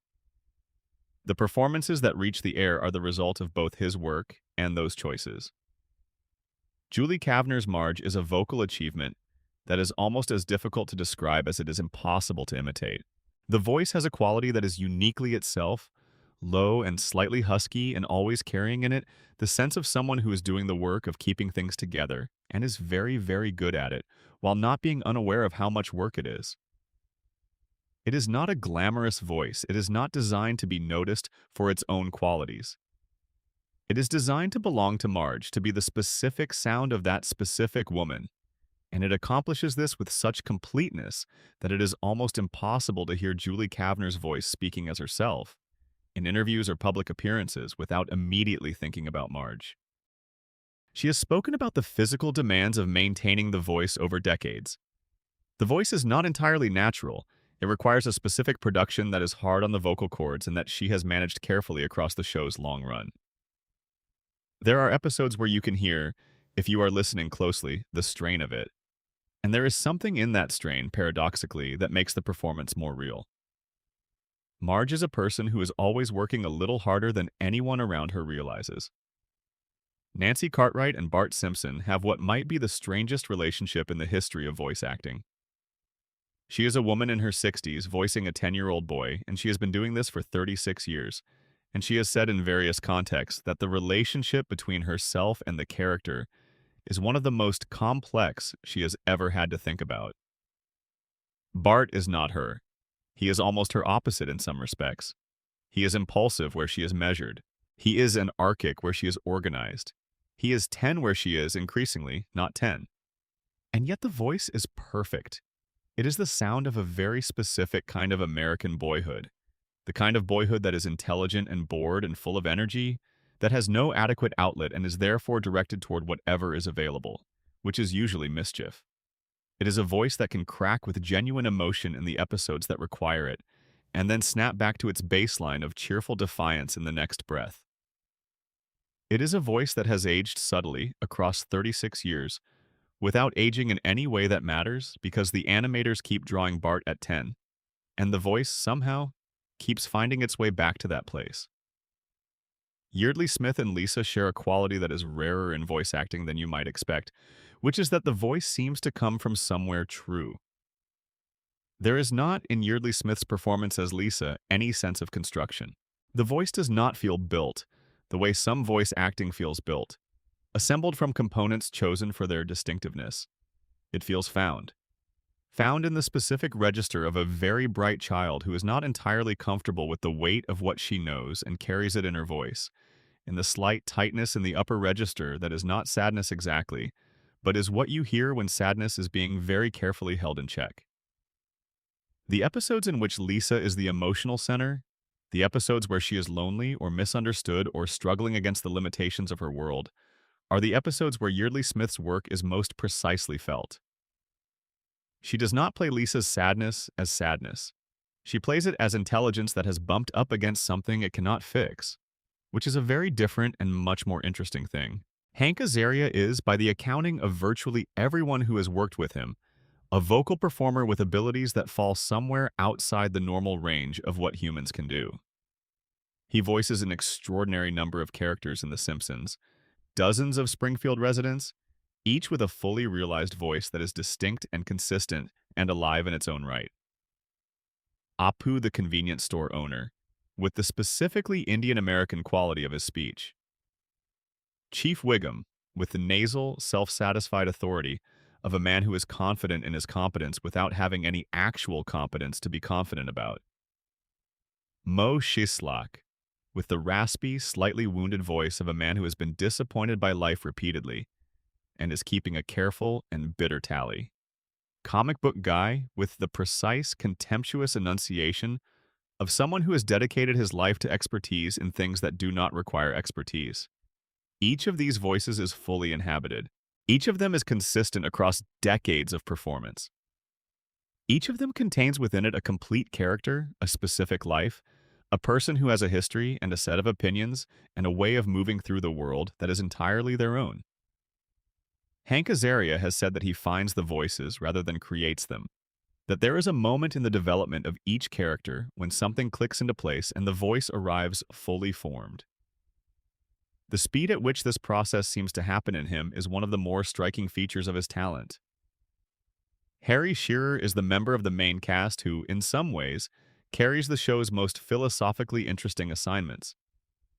He voices Mr. Burns, who is the show's villain, its capitalist, its representative of the accumulated power and moral vacancy of inherited wealth. He voices Ned Flanders, who is the show's representation of sincere faith and genuine goodness, and who is treated by the show with a complex ambivalence, loved and satirized and pitied in equal measure. He voices Principal Skinner, whose entire existence turned out to be constructed on a lie. He voices Smithers, whose devotion to Burns is one of the show's most layered and evolving relationships. That a single performer holds both Burns and Flanders, the show's avatar of unironic evil and its avatar of unironic goodness, is quietly striking. Harry Shearer has said that he does not think of these characters as opposites. He thinks of them as specific individuals, each with their own interior logic, each consistent in their own way. The discipline required to keep them distinct, to never let Burns bleed into Flanders or Flanders into Burns, across decades of recording, is part of what makes the ensemble work as a whole. The recording process for The Simpsons has been described by multiple cast members over the years as unusually collaborative. Unlike many animated shows where actors record their lines separately and the performances are assembled in editing, The Simpsons has historically recorded its cast together in the same room at the same time. This creates a specific dynamic that influences the performances. The actors are responding to each other in real time. The chemistry between them is live chemistry, not constructed in post-production. When Homer and Marge argue, Dan Castellaneta and Julie Kavner are in the same room, actually arguing, actually responding to each other's specific choices in that moment. This matters more than it might seem. There is a quality in the best Simpsons scenes, particularly the domestic scenes between Homer and Marge, that has the looseness and the truth of actual conversation, rather than the slightly formal quality of solo performances assembled in a cutting room. The pauses are real pauses. The reactions are real reactions. The moments where one character does something unexpected and another character responds with surprise are moments where a real person surprised another real person in a recording session. The contract negotiations that have periodically brought the show to the edge of losing its cast are, in light of this, extremely high stakes, in a way that goes beyond the obvious commercial considerations. These performers are not interchangeable. The voices are not transferable. The specific quality of what happens when these specific people stand at these specific microphones and speak these specific words is the result of relationships and habits and a shared creative history that cannot be recreated from scratch. When the cast went on strike in 2011, threatening to leave the show rather than accept proposed pay cuts. The existential seriousness of the threat was not merely symbolic, it was literal. The Simpsons without these voices is not The Simpsons. The current cast has been together in its core form for 36 years. That is not just an employment record, it is a creative relationship of unusual depth and duration. Dan Castellaneta and Julie Kavner and Nancy Cartwright and Yeardley Smith and Hank Azaria and Harry Shearer have spent more time being these characters, inhabiting them, making choices as them, than most actors spend in entire careers. The characters have grown through their performances in ways that the animators and writers then absorb and incorporate. It is genuinely circular. The writers write the characters. The actors perform the characters. The performances inform the writing. And the process feeds itself, season after season, in a loop that has now been going for longer than most of the people who watch the show have been alive. There is one more voice that deserves its own moment. A voice that belongs to a character who has, technically speaking, almost no lines. Who has been present in almost every episode and has said almost nothing across 36 years of television. Who spoke one word, exactly once, in a moment so carefully chosen and so perfectly executed that it became one of the most discussed moments in the show's history. Maggie Simpson's voice, the one word she said in the show's 7th episode of the first season, was the word daddy. Simple as that. Just daddy. And the voice that spoke it belonged to Elizabeth Taylor, one of the most famous actresses in the world at the time, who had been brought in specifically to record this single word, this single utterance, because the show wanted the moment to be extraordinary and believed that the only way to make it extraordinary was to give it the weight of someone extraordinary. Elizabeth Taylor said daddy in a recording booth in Los Angeles, and the word was placed at the very end of an episode in the last few seconds as a kind of coda. And 36 years later, people still talk about it. Not because it was technically impressive, not because it revealed new information about the character, but because it was a choice. A deliberate, expensive, impractical, perfect choice that saw something about what the show understood about the power of moments, about the value of making something matter by treating it as though it matters. That is what the voices of The Simpsons did. They made it matter. They took these rough, quickly sketched, four-fingered, yellow-skinned animated people, and they made them matter by the simple, impossible act of making them real. Section 7. The Golden Age and How It Happened. The Golden Age of The Simpsons is one of those rare cases in the history of popular culture where the thing everyone agrees is the Golden Age actually was, by any reasonable measure, a golden age. Seasons 3 through 8, approximately. The period between 1991 and 1997. 6 seasons. 131 episodes. The densest concentration of brilliant, enduring comedy that American television animation has ever produced. How did it happen? The answer requires looking at several things simultaneously, because no single factor explains it. The Golden Age was the product of a specific combination of talent and circumstance and creative momentum that converged in those years and was not fully replicable either before or after, though the show tried, and in its best moments, still tries. The talent is the most obvious factor. By season 3, the writer's room contained what retrospective analysis has increasingly recognized as an extraordinary collection of comedic intelligence. The Harvard Lampoon pipeline had delivered people like Conan O'Brien and Jeff Martin and John Vitti and others who had been trained in a tradition of comedic writing that valued both wit and substance. George Meyer was doing the work of pushing every joke to be more precisely itself.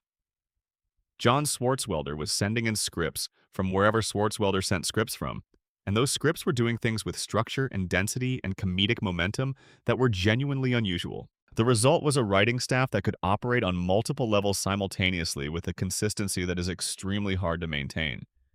They could write Homer's buffoonery. And underneath it, visible if you were paying the right kind of attention, write Homer's love. They could write Springfield's absurdity and underneath it write America's reality. They could be funny about something and serious about the same thing in the same sentence. Not as a trick, but as a feature, because the thing was actually both funny and serious, and they had the skill to hold both qualities at once without collapsing either of them. Season 3 contains, by the consensus of most fans and critics, some of the finest episodes the show ever produced. Homer at the Bat, which put 9 real Major League Baseball players into Springfield, in an episode about Homer's softball team and used each celebrity appearance as the occasion for a specific, precisely observed joke about the gap between athletic celebrity and ordinary humanity.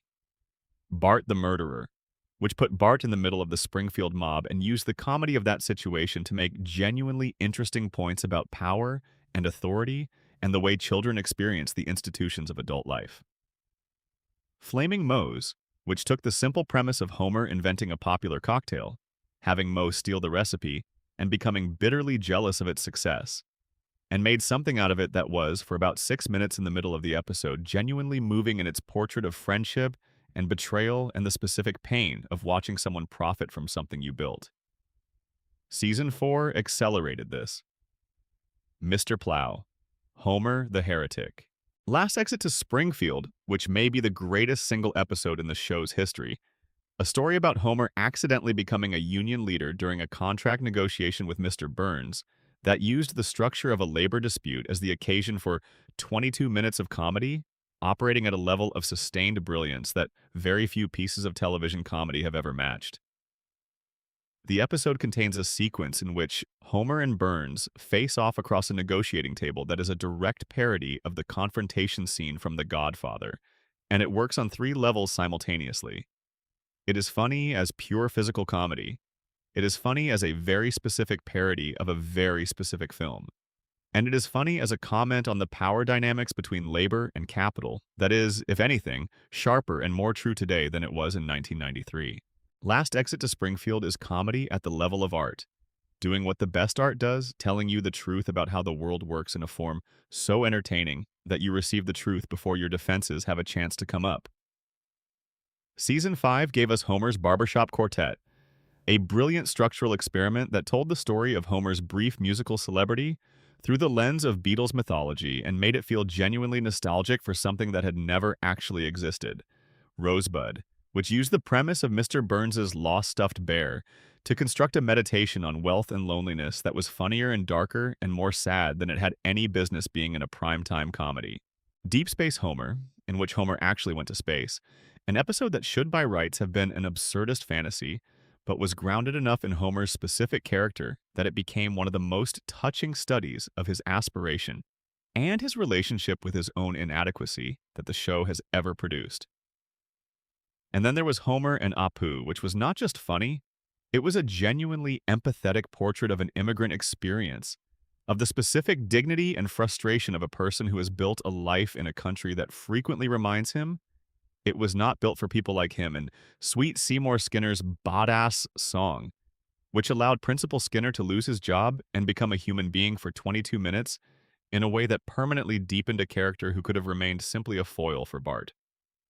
And Bart gets an elephant, and Boy Scouts in the Hood, and the episode where Marge becomes a police officer, and the one where Homer discovers his lost mother, and the one where Mr. Burns runs for governor. They kept coming. Episode after episode, season after season, each one doing something that the show had not quite done before, each one finding new space and characters who seemed to be fully explored, and turning out to have unexplored rooms, unexpected depths.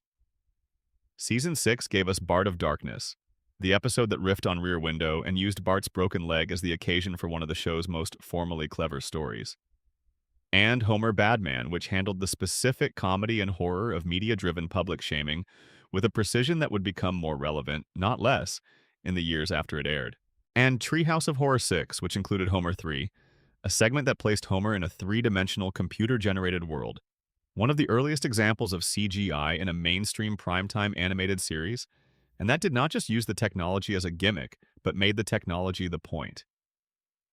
Homer in the CGI world was alone in a way that was genuinely strange and unsettling. A cartoon character in a world that was trying to be real and failing in ways that were beautiful and terrifying. Season 6 also gave us 22 short films about Springfield, an episode structured as 22 brief vignettes about various Springfield residents, none of them the Simpson family, each of them a small, complete story in its own right. The episode was a declaration of confidence in the world that had been built. A way of saying these characters, these background people, these faces in the crowd of Springfield, they are real too. They have lives. They have moments. They deserve 22 short films. How did all of this happen? How did the same creative institution produce week after week, at the demanding pace of a network television season, material of this quality and this consistency?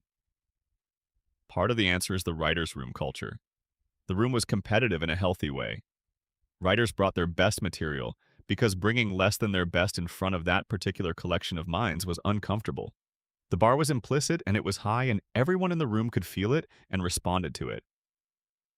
Part of the answer is the specific creative philosophy that the best showrunners of that period, Mike Rice and Al Jean in seasons 3 and 4, David Merkin in seasons 5 and 6, Bill Oakley and Josh Weinstein in seasons 7 and 8, each brought to the work.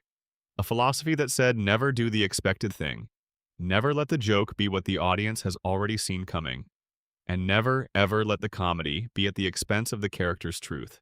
Part of the answer is the characters themselves. Specifically, Homer. The creative secret of The Simpsons in the Golden Age is Homer Simpson, and the secret of Homer Simpson is that his limitations, his stupidity, his inattentiveness, his physical excess, are all in the service of something else. They are the casing around a core that is not stupid at all. The core is love. Enormous, inarticulate, overwhelming love for his family, and for the small life he has built, and for the donut, and the beer, and the couch, and the television, and the ordinary pleasures that he pursues with the single-minded dedication of someone who has found what makes him happy and has the wisdom not to complicate it. The episodes that work best in the Golden Age are the ones that found ways to hold both of these things at once. To let Homer be completely, perfectly stupid in the funniest possible way, and then in the same episode, without breaking the comedy, to let him be completely, perfectly loving. The two things are not contradictory. They are the same thing. Homer's stupidity and Homer's love are both expressions of the same quality, which is wholeness. Homer Simpson is, in the golden age of The Simpsons, the only character on television who is entirely himself, who has not been smoothed or polished or carefully managed into a more presentable version of himself. He is all of it, all at once, without apology. The Golden Age ended, or began to end, somewhere in the 8th or 9th season. It did not end with a bang. It ended the way most Golden Ages end, gradually, with the slow accumulation of small concessions. Writers left for other projects. The pressure of sustaining a show that had become enormously successful, that had cultural expectations attached to it, that would have been crushing to any creative enterprise, began to show in the work. The jokes became a little easier. The emotional honesty became a little more occasional. The character work became a little more predictable. The show did not become bad. It became something else. Something that was still very funny, still smarter than most of what was on television, still capable of episodes of genuine brilliance scattered across seasons that were otherwise inconsistent. It became a veteran show, one that knew what it was and how to do what it did it with competence and occasional inspiration, rather than the relentless, burning inspiration of its best years. But the Golden Age was real. 131 episodes, 6 seasons. The densest, most sustained, most brilliant run of animated comedy in the history of the medium.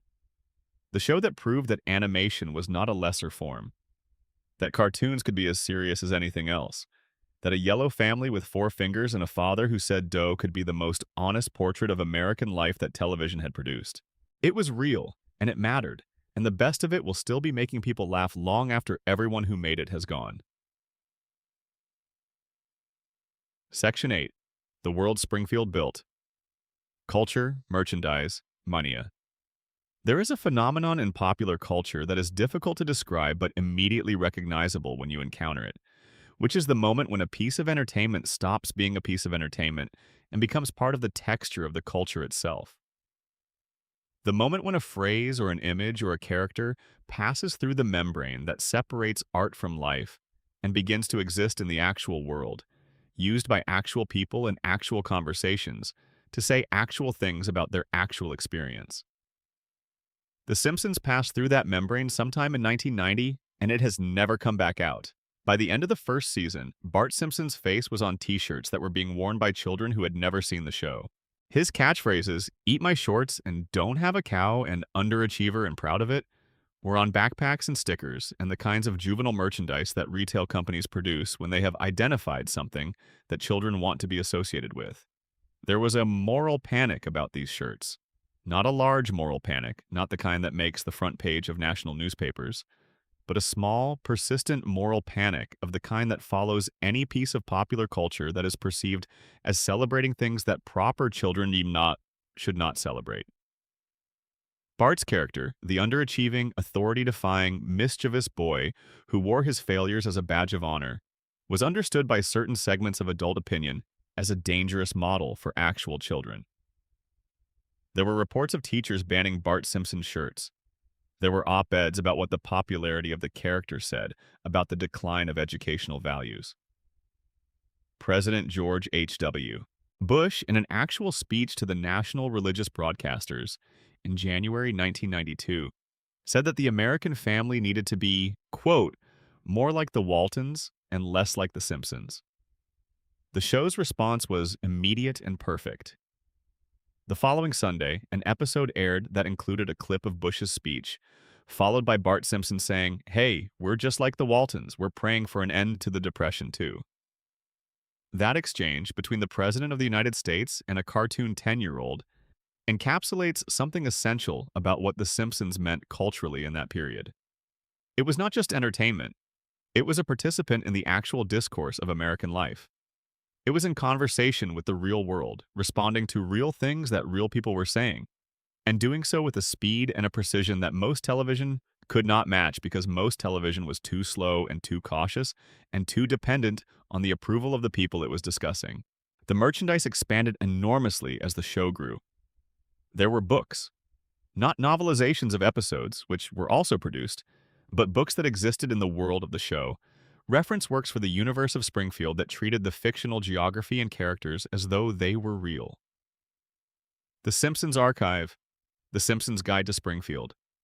Books that operated on the assumption that the reader knew this world and wanted more of it, wanted maps and timelines, and the accumulated history of a place that did not exist, but felt more real than many places that did. There were video games. Starting in 1991, the first Simpsons arcade game appeared. A side-scrolling beat-em-up in which the four playable Simpson family members fought their way through Springfield to rescue Maggie, who had been kidnapped by Mr. Burns. The game was not, by the standards of sophisticated video game criticism, a profound achievement, but it was good, funny, and faithful to the visual language of the show, and the arcade machines became fixtures in the pizza restaurants and movie theater lobbies and bowling alleys of the early 1990s, introducing the family to a generation of children who encountered them first through the screen of a game rather than a television. There were comics. Bongo Comics Group, founded by Matt Groening in 1993 and named after a character from Life in Hell, began producing a line of Simpsons comics that offered the creative freedom of the printed page alongside the characters and world of the show. The comics could do things the show could not do, could tell longer stories, could explore characters in more depth, could kill characters or age them, or put them in situations that the television show's reset button would never allow to stick. They developed their own readership, overlapping with but distinct from the television audience. There were toys. The first major Simpsons toy line came out in 1990, bendable plastic figures of the five family members, and several supporting characters. They had that particular quality of early licensed toys, which is slightly wrong in a way that is endearing, the proportions slightly off from the animation, the colors slightly different, the material slightly cheaper than you expected, but also slightly more permanent feeling because of it. These early figures are now, 3 decades later, objects of genuine nostalgic attachment for the people who had them as children. Small yellow people made of cheap plastic that contain within them the specific weight of childhood and Saturday mornings in a time before the internet, when the thing you did on a Sunday was watch television and feel like the world was the size of a living room. The cultural reach of the show in the 1990s was genuinely extraordinary. There was no social media to measure engagement, but there was a consensus, visible in ratings numbers and merchandise sales, and the frequency with which the show was referenced in other media, that The Simpsons was operating at a level of cultural saturation that very few pieces of entertainment had achieved in the previous generation.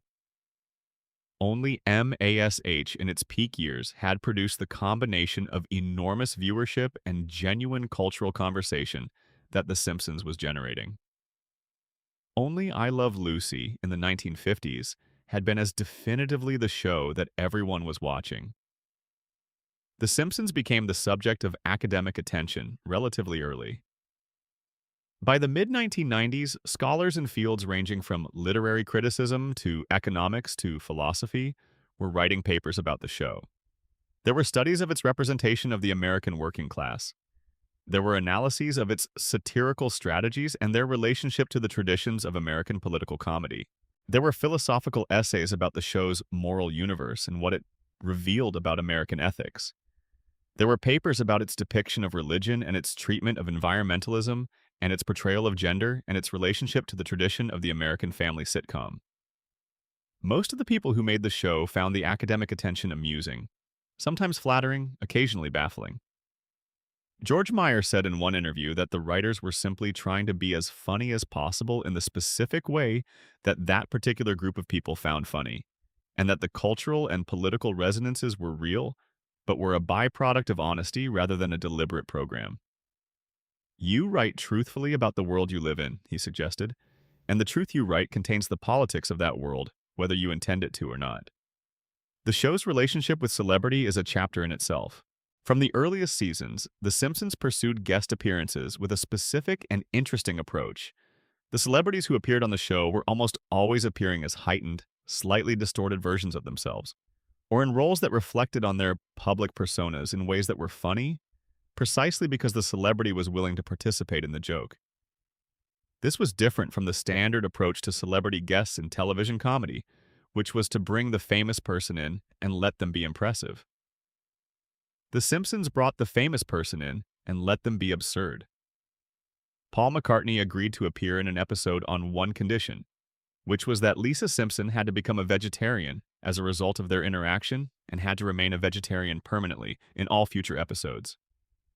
The show agreed, and Lisa Simpson has been a vegetarian ever since, across 36 seasons and hundreds of episodes, as a permanent tribute to a condition a Beatle set in 1995. That is not a television show agreeing to a celebrity's demand. That is a television show respecting a celebrity's values enough to make a real, lasting creative commitment in their honor. Michael Jackson appeared in an episode of the show in 1991, credited under a pseudonym, playing a psychiatric patient named Leon Kompowski, who claimed to be Michael Jackson. The episode, titled Stark Raving Dad, was and remains one of the most viewed episodes in the show's history, watched by an estimated 60 million people on its original broadcast. And it is also, in the years following Michael Jackson's death and the revelations about his conduct that followed it, one of the show's most complicated legacies. The episode was temporarily pulled from circulation in 2019, a decision that Matt Groening and the show's producers made in response to the documentary Leaving Neverland. It was the first time an episode of The Simpsons had been removed from rotation in its history. But in 1991, the episode was simply the most culturally anticipated television event of the year. Michael Jackson calling Homer Simpson on the phone. Michael Jackson writing a birthday song for Lisa Simpson. Michael Jackson existing in Springfield, in that specifically yellow, four-fingered, slightly absurd version of the real world that The Simpsons inhabited. It was one of the supreme moments of the show's early cultural dominance. The show's relationship with music, which is separate from its relationship with musical celebrities, deserves its own consideration. Alf Clausen, who composed the music for the show from 1990 to 2017, created a body of orchestral television score that is among the most distinctive and underappreciated in the medium's history.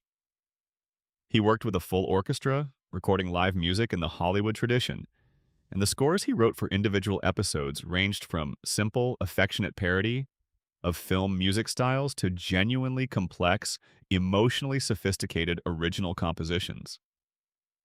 The musical episodes of The Simpsons, the episodes that contained original songs, became one of the show's most celebrated traditions.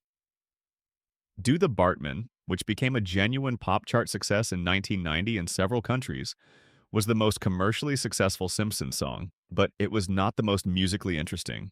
That distinction belongs to the songs from later seasons, the ones written for specific narrative purposes, the ones that were funny and also served the story, and also, in the best cases, were actually good songs that stood up on their own.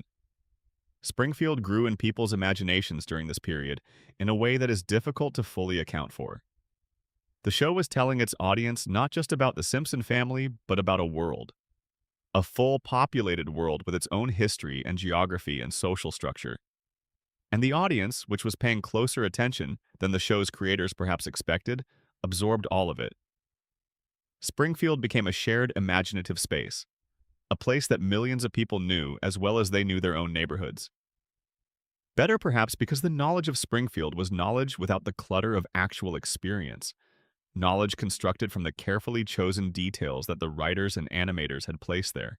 The fan community that built up around the show was, for its time, unprecedented. In the early days of the internet, before social media and streaming and the infrastructure of contemporary fan culture, Simpsons fans had Usenet groups and nascent fan websites, and the collective, dedicated effort of people who cared about this show enough to transcribe episodes and catalog references and build archives of production information and debate in enormous and loving detail the questions that the show raised and did not answer. The question of Springfield's location, the continuity errors and whether they were errors or intentional contradictions. The mythology of the Simpsons family's history and how the floating timeline affected the show's internal consistency. The guest appearances and what they meant, and whether they were signs of the show's cultural confidence or evidence of creative decline. These debates happened in the early internet the way they would later happen on Reddit and Twitter, with the same mixture of passionate expertise and friendly argument that characterizes fan communities at their best. The Simpsons was not just a television show, it was a world, a shared imaginative space that millions of people lived in, part-time, for 22 minutes at a stretch, for years and decades. And that became over time as familiar and as emotionally significant as the places of their actual lives.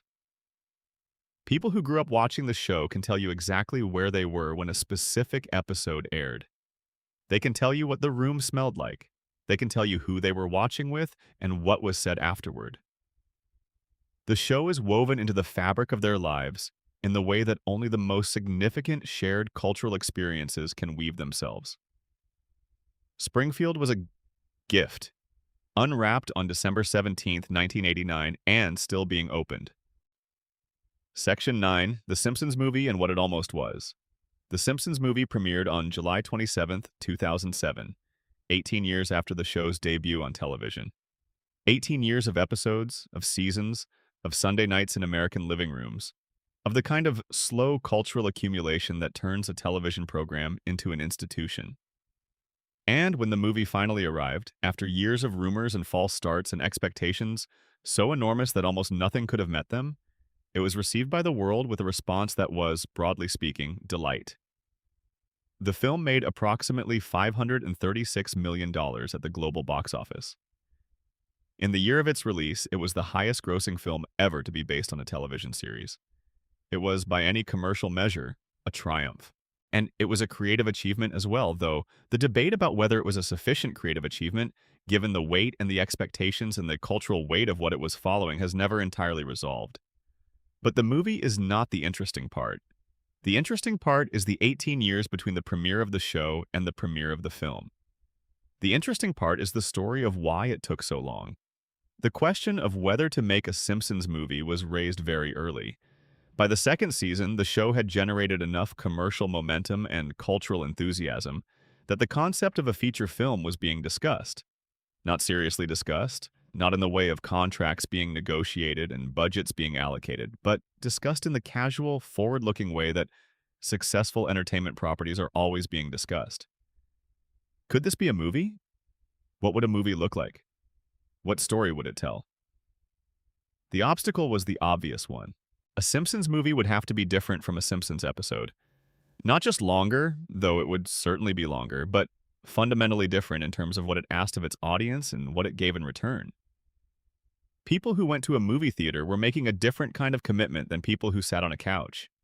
They were paying money. They were leaving their houses. They were participating in the communal experience of a darkened room full of strangers. They expected something for that commitment that went beyond what a television episode could provide. But the show's format was not designed to scale. The Simpsons worked, in part, because of its episodic structure.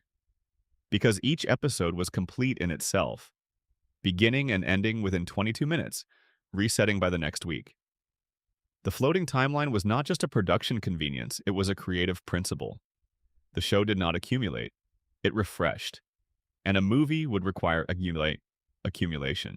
It would require a story that built over 90 minutes toward something that felt genuinely, finally significant. Matt Groening and James L. Brooks and the various showrunners who held the position across the show's history all thought about this problem at various points and all arrived at similar conclusions. The movie was possible, but it was hard. The bar was impossibly high. Whatever it was, it had to be worthy of 18 years of television. It had to be the movie that The Simpsons deserved. There were multiple false starts. Scripts were developed and abandoned. Concepts were proposed and rejected. At one point, there was a version of the movie that was simply a longer episode, a 90-minute story that would have worked on television but felt slight as a film. At another point, there was a version that was more dramatic, more emotionally ambitious, that tried to tell a definitive story about the Simpson family, in a way that the episodic television format had never quite done. The version that eventually got made went through 11 years of development and approximately 166 different script drafts. That number is not a typo.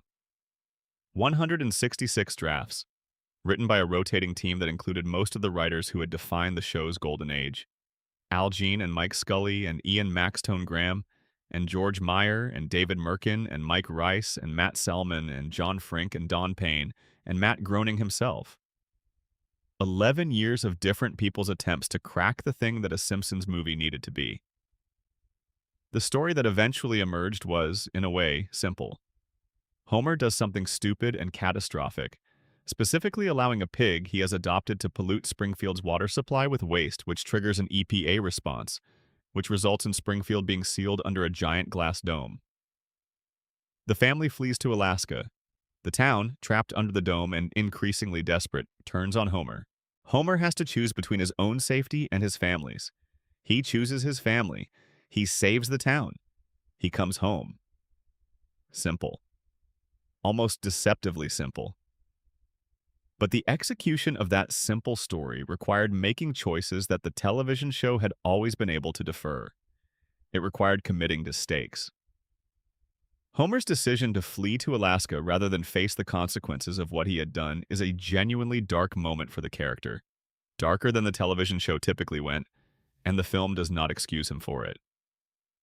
Marge's response, captured in the video message she leaves for Homer before taking the children and returning to Springfield, is one of the most emotionally direct statements about their relationship that the franchise had produced in years. She tells him that she has always believed in him, and that the moment in Alaska was the first time she stopped believing in him. And the way Julie Kavner delivers that line, with the particular, contained devastation of someone saying something they have known for a while but are only now saying out loud, is one of the film's finest moments. The question of what to do about the animation was one that occupied the production for years. The film had to look different from the television show. Not radically different, not so different that it ceased to feel like The Simpsons, but different enough to justify the theatrical experience, to give the audience something they could not get on their television screens.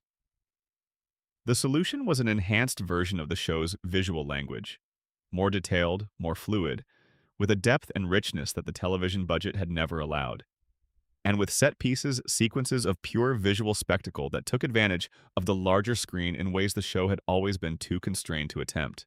The opening sequence, in which Bart skateboarded naked through Springfield, was one of the most extensively tested pieces of animation in the film, precisely because it had to establish the movie's tone immediately. It had to be funny. It had to be slightly transgressive. It had to say that this was The Simpsons at full strength, not playing it safe, not being polite about itself. Bart's naked skateboard run through Springfield, past the landmarks and the supporting characters and the familiar textures of the show's world, was a declaration of confidence. We know what we are. We know what you love. Here it is, bigger and better and unafraid. The reception of the film among fans was interesting. The most common response was a version of, "This is good, much better than recent seasons, not quite as good as the Golden Age," which was both fair and slightly unfair because nothing in the franchise in the decade before the film or the decade after it has matched the Golden Age. And holding the film to that standard was always going to produce a slightly disappointed verdict. But the film did something that is worth acknowledging separately from the quality of its comedy or the ambition of its storytelling. It reminded people that the show mattered, that these characters mattered, that Homer and Marge and Bart and Lisa and Maggie were not just the background radiation of a culture that had absorbed them so thoroughly it no longer noticed them, but actual people, fictional people, yellow four-fingered animated people, but people nonetheless with interior lives and relationships and a history that meant something. The scene in which Homer and Marge reconcile in Alaska in a simple cabin in the wilderness is not a complicated scene. It does not do anything that the television show had not done dozens of times in the best episodes of the Golden Age. Homer makes a mistake. He acknowledges it. Marge tells him what she needs. He tries to be what she needs. They love each other. The scene is about 45 seconds long, and it is, within the movie's emotional arc, the moment that makes everything else possible. It works because Dan Castellaneta and Julie Kavner are in a room together, saying these words, actually responding to each other, and the performances carry the weight of 18 years of these two people being married. Of all the specific history that had accumulated in the television show, of everything that Homer and Marge had been to each other across hundreds of episodes, the scene could not have worked if it had not been preceded by all of that. The movie was, in a meaningful sense, made possible by everything that came before it. The movie also contained one of the franchise's most celebrated visual jokes, which is the sequence in Springfield where the townsfolk are rioting, and one of them is carrying a torch and another is carrying a pitchfork, and a third is carrying a torch and a pitchfork, and a fourth, Sideshow Mel, is carrying a torch and a pitchfork while also wearing a bone through his hair, which is itself a running gag from the television show. And the visual gag escalates until the image of the mob contains almost every named character in Springfield's history, each of them expressing the specific version of civic rage that their character would express. It is the kind of joke that rewards extremely close attention, that gets funnier the more specifically you look at it, and that is, underneath its comedy, a genuinely precise observation about mob psychology and the ease with which ordinary people become participants in collective violence when they have been frightened enough. That is what the Simpsons movie was. Funny, and occasionally something more than funny. Worth the 18 years of waiting? That is a question each person who watched it has to answer for themselves. What is not questionable is that it was a genuine creative achievement from people who cared enormously about what they were making and who understood the responsibility of making it. It was a movie that took its own history seriously, that knew what it owed to the years of television that preceded it and tried imperfectly but sincerely to pay that debt. The film ends with the family driving away from Springfield together, in the same broken, barely functional car they have always driven, heading somewhere that is not specified, which is appropriate. Springfield is everywhere. They will arrive somewhere familiar. They always do. And then, in the years after the film, the show continued. The show has always continued. Section 10. 36 seasons. How it keeps going. The question that people ask most frequently about The Simpsons, or at least the question that is most frequently asked in the specific contexts where people think critically about television, is not whether the show is still good. The question is how it keeps going. How a show that premiered in 1989, that was built by people who were young in the late 1980s and early 1990s, that drew its energy from a specific moment in American cultural history, has managed to continue producing episodes in 2024 in a media landscape so different from the one it was born into that it would be almost unrecognizable to the people who created the first season. The honest answer, the one that most people who think seriously about the show eventually arrive at, is complicated. It is complicated because the question contains within it a tension that the show has been living with for at least 20 years. The tension between the legitimate concern that any long-running creative institution faces as it ages and evolves, and the equally legitimate recognition that the show's continued existence is not simply a commercial decision, but something more meaningful than that. Fox renewed The Simpsons for seasons 35 and 36 in a deal announced in 2023. The contract runs through at least 2025, and there is little indication that the show is approaching its final season in any deliberate, planned ending sense. The show does not seem to be building toward a conclusion. It is building toward the next episode, the way it has always built toward the next episode. One at a time. The production of each season of The Simpsons in its later years follows a process that is largely continuous with the one established in the early seasons, though everything about the scale and the technology and the staffing has changed. The animation is now produced entirely digitally, a transition that happened gradually across the late 1990s and early 2000s, as computer-assisted animation replaced the hand-drawn cells that had defined the show's visual texture in its early years. The digital transition changed the look of the show in ways that fans have analyzed extensively, producing a certain clarity and smoothness in the later seasons that is not better or worse than the slightly rough, hand-drawn quality of the early ones, simply different. The show looks different than it did in 1990. It does not feel different in its essential quality because the essential quality was never primarily visual.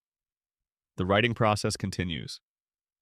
New writers have come in over the years, younger writers who grew up watching the show and who bring to it the specific, doubled perspective of people who know the material from the inside of fandom before they knew it from the inside of the writer's room. This has its advantages. Writers who grew up loving the show understand its history with an intimacy that is useful. They know what the show has been. They carry the golden age in their bones. It also has its challenges. Writing for a show you grew up loving requires a particular kind of independence of thought. It requires the ability to separate the show you loved from the show you are now responsible for making, and to make choices that serve the latter, even when they do not perfectly honor the former. The temptation towards self-reference is enormous.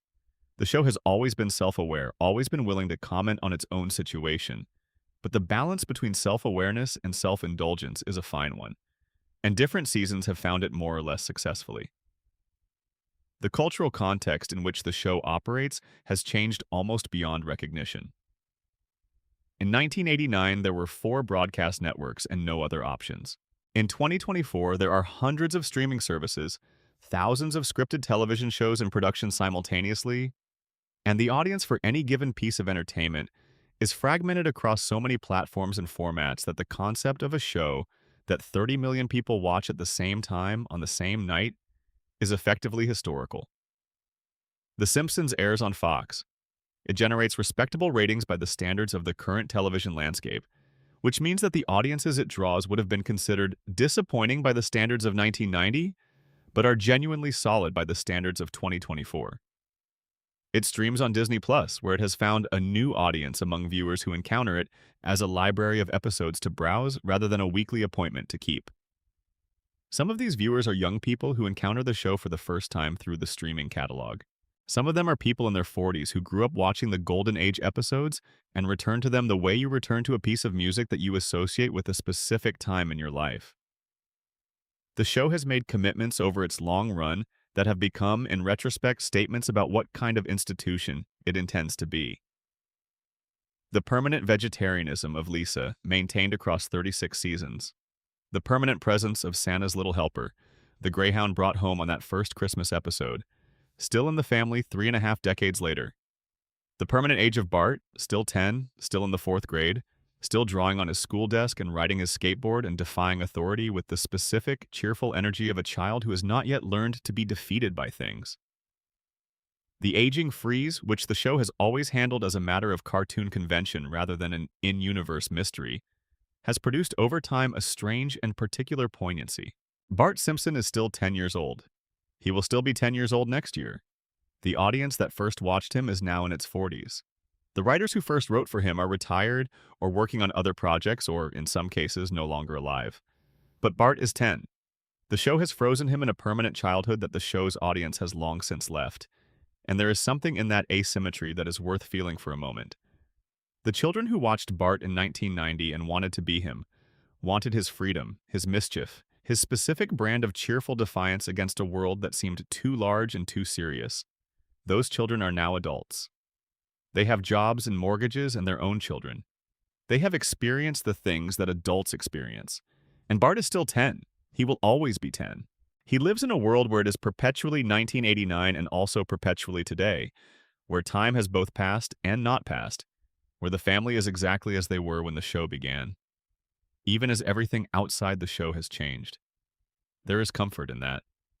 The simple, genuine comfort of a thing that does not change, of a family that is always in the same house, on the same street, in the same impossible town, the same yellow faces and the same imperfect love, and the same couch in front of the same television. The world is enormous and unpredictable and full of things that change without warning. But on Sunday nights, you can go home to Evergreen Terrace and nothing will be different from how you left it. The show has acknowledged, in recent seasons, that it is aware of its own situation. Episodes have addressed the passage of time directly. Episodes have played with the floating timeline in self-conscious ways. Episodes have made jokes about the show's longevity that work both as comedy and as a form of honest self-reflection. The show knows it has been on for 36 years. It knows what it was in the golden age. It knows what it is now. And it keeps going. The question of when the show should end is one that its creators have addressed differently at different times. Matt Groening has suggested in various interviews that the show could theoretically go on as long as there are stories to tell and people willing to tell them and audiences willing to watch. He has also suggested in other interviews that there might be a right moment to end, a moment when the conclusion of the story would feel earned rather than simply the cessation of production. No one has publicly committed to what that moment would be or when it might come. What is certain is that the show's legacy does not depend on what it does in its 37th or 38th season. The legacy is already built. The 673 episodes produced through the first 2 decades of the show's run are a body of work that stands independently of whatever comes after. The Golden Age episodes are not diminished by the fact that the show continued beyond them. Marge versus the monorail and Last Exit to Springfield and Homer's Triple Bypass, and Marge gets a job. And Deep Space, Homer and Bart gets an elephant are what they are, which is some of the funniest and most honest television comedy ever produced. And they will remain what they are regardless of anything the show does in 2025 or 2030 or beyond. The show also keeps producing, in its later seasons, individual episodes that remind you what it can still do when everything comes together. Episodes that are not the golden age but are genuinely, particularly good. Episodes that find a new angle on a character who has been explored for 30 years and illuminate something that was always there but had not yet been seen quite like this. These episodes exist. They are not common enough to define the later seasons the way the great episodes define the early ones. But they exist, and their existence is evidence that the creative capacity that built Springfield has not entirely disappeared. There is a generation of writers and animators and actors who have spent their entire professional lives working on this show, who have no pre-Simpsons career, for whom the show is not something they came to from somewhere else, but something they grew up inside. For them, the question of how the show keeps going is not a question about institutional momentum or commercial calculation. It is a question about creative identity. The show is, for them, what they do. The show is, in a meaningful sense, who they are. And that is, ultimately, perhaps the most honest answer to the question of how The Simpsons keeps going. It keeps going because it is made by people for whom it is not a job, but a life. Because the characters, even after 36 years and nearly 800 episodes, still contain things that have not yet been said. Because Springfield, impossible and everywhere and nowhere, is still a place worth returning to. Matt Groening is 70 years old. He still has the credit at the beginning of every episode. His name, in the specific font that has appeared at the start of Simpsons episodes since 1989, is still the first thing you see when the opening credits begin. The man who drew those 5 characters in a waiting room in 1987, with 45 seconds and a piece of paper and everything riding on what came next. He drew a family, They have been alive for 36 years. They will be alive next Sunday, and the Sunday after that, and the Sunday after that. In the same house, on the same street, in the same yellow world. Homer, Marge, Bart, Lisa, Maggie. Still there, still themselves, still home. Closing wind down narration. And so there you have it, the whole enormous, improbable story of how five yellow people made their way from a piece of paper in a waiting room to the longest-running animated series in the history of American television. From a 45-second sketch to 36 years and nearly 800 episodes. From a rough draft to the kind of thing that becomes part of the permanent furniture of the culture, always there when you need it, always recognizable, always home. Matt Groening still wakes up in the morning somewhere in Los Angeles, in the city that did not make it easy for him but eventually made it possible. Dan Castellaneta still stands at a microphone and says the word "dio" in the specific way that Homer says it, the way that 22 Emmy Awards and a place in the Oxford English Dictionary. And the memories of a generation of television viewers have not made any less specific or any less perfect. Julie Kavner still finds Marge's voice in the same low, warm, slightly strained place she has always found it. And somewhere in the world that Springfield represents, in every small American town with a power plant on the skyline, and a bar on the corner, and a school that needs more money, and families in houses that are not quite big enough for everything the families inside them feel, Homer Simpson is falling asleep in front of the television. His mouth is slightly open. The blue light of the screen is washing over his face. Somewhere in the house, Marge is worrying about something. Bart is awake past his bedtime doing something he should not be doing. Lisa is reading. Maggie is watching everything with those enormous, quiet eyes. It is Sunday night, the couch is warm, the world is small and manageable and full of people who love each other imperfectly. The show is on. You can rest now. Good night, Springfield. Good night. End of script. Total approximate word count, 42,400 plus words. Section 1 expanded. The night before Springfield existed. Continued.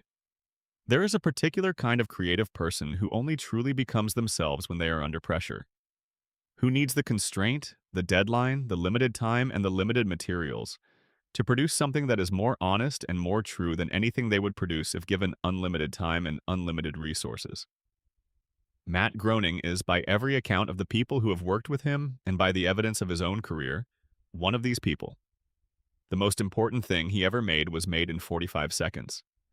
But the 45 seconds require context. Not just the immediate context of the waiting room and the meeting and the development deal, but the deeper context of who Matt Groening was when he walked through that door. Because the characters he sketched in those 45 seconds were not invented from nothing. They were assembled from a lifetime of observation and feeling, and the specific accumulated knowledge of someone who had spent his adult life paying very close attention to ordinary American life and rendering what he saw in ink. The influences on Matt Groening's work are numerous and well documented in the interviews and profiles that have been written about him across the decades of his fame. He has spoken about Charles Schulz extensively. Peanuts is perhaps the most direct influence on The Simpsons at the level of emotional architecture. Both shows are about the specific loneliness of being perceptive in an indifferent world. Charlie Brown and Lisa Simpson share a quality that is not depression exactly, but is something adjacent to it. The specific sadness of someone who sees more than the people around them and cannot stop seeing it and has not yet found a way to make the seeing feel like a gift rather than a burden. Schulz understood that comedy and sadness are not opposites. They are the same thing viewed from different distances. Groening absorbed this understanding and built it into the foundation of The Simpsons. He has spoken about Harvey Kurtzman, the founder of Mad Magazine, with similar admiration. Kurtzman was a satirist of extraordinary precision and range, someone who understood that the best satire does not simply mock its targets, but renders them clearly enough that the mockery becomes recognition. When you laughed at a Mad Magazine parody, you were laughing at something you had already seen in the original, but had not yet found the language to name. Groening brought this quality into The Simpsons at the level of its cultural criticism. The show's treatment of television, of celebrity, of consumer culture, of political language and media spectacle, All of it has the Kurtzman quality of saying something about the original that the original had never said about itself. He has spoken about Robert Crumb, the underground cartoonist whose work circulated in the counterculture of the late 1960s and 1970s, and who represented a strain of American cartooning that was darker and stranger and more honest about desire and failure in the body's betrayals than anything in the mainstream comics tradition. Crumb's influence on Groening is less about specific visual or narrative choices and more about permission. Crumb's work demonstrated that comics could go places that other forms of communication would not, could be crude and literary simultaneously, could celebrate the ordinary and the ugly without irony, could render the texture of working-class American life with the same artistic seriousness that more prestigious forms of art brought to more prestigious subjects. And then there was television itself. Matt Groening watched an enormous amount of television growing up, in the way that Americans of his generation watch television, which is to say voraciously and without the slight cultural guilt that later generations would develop around admitting how much they watched. Television was not a lesser thing, it was a real thing. It was part of life.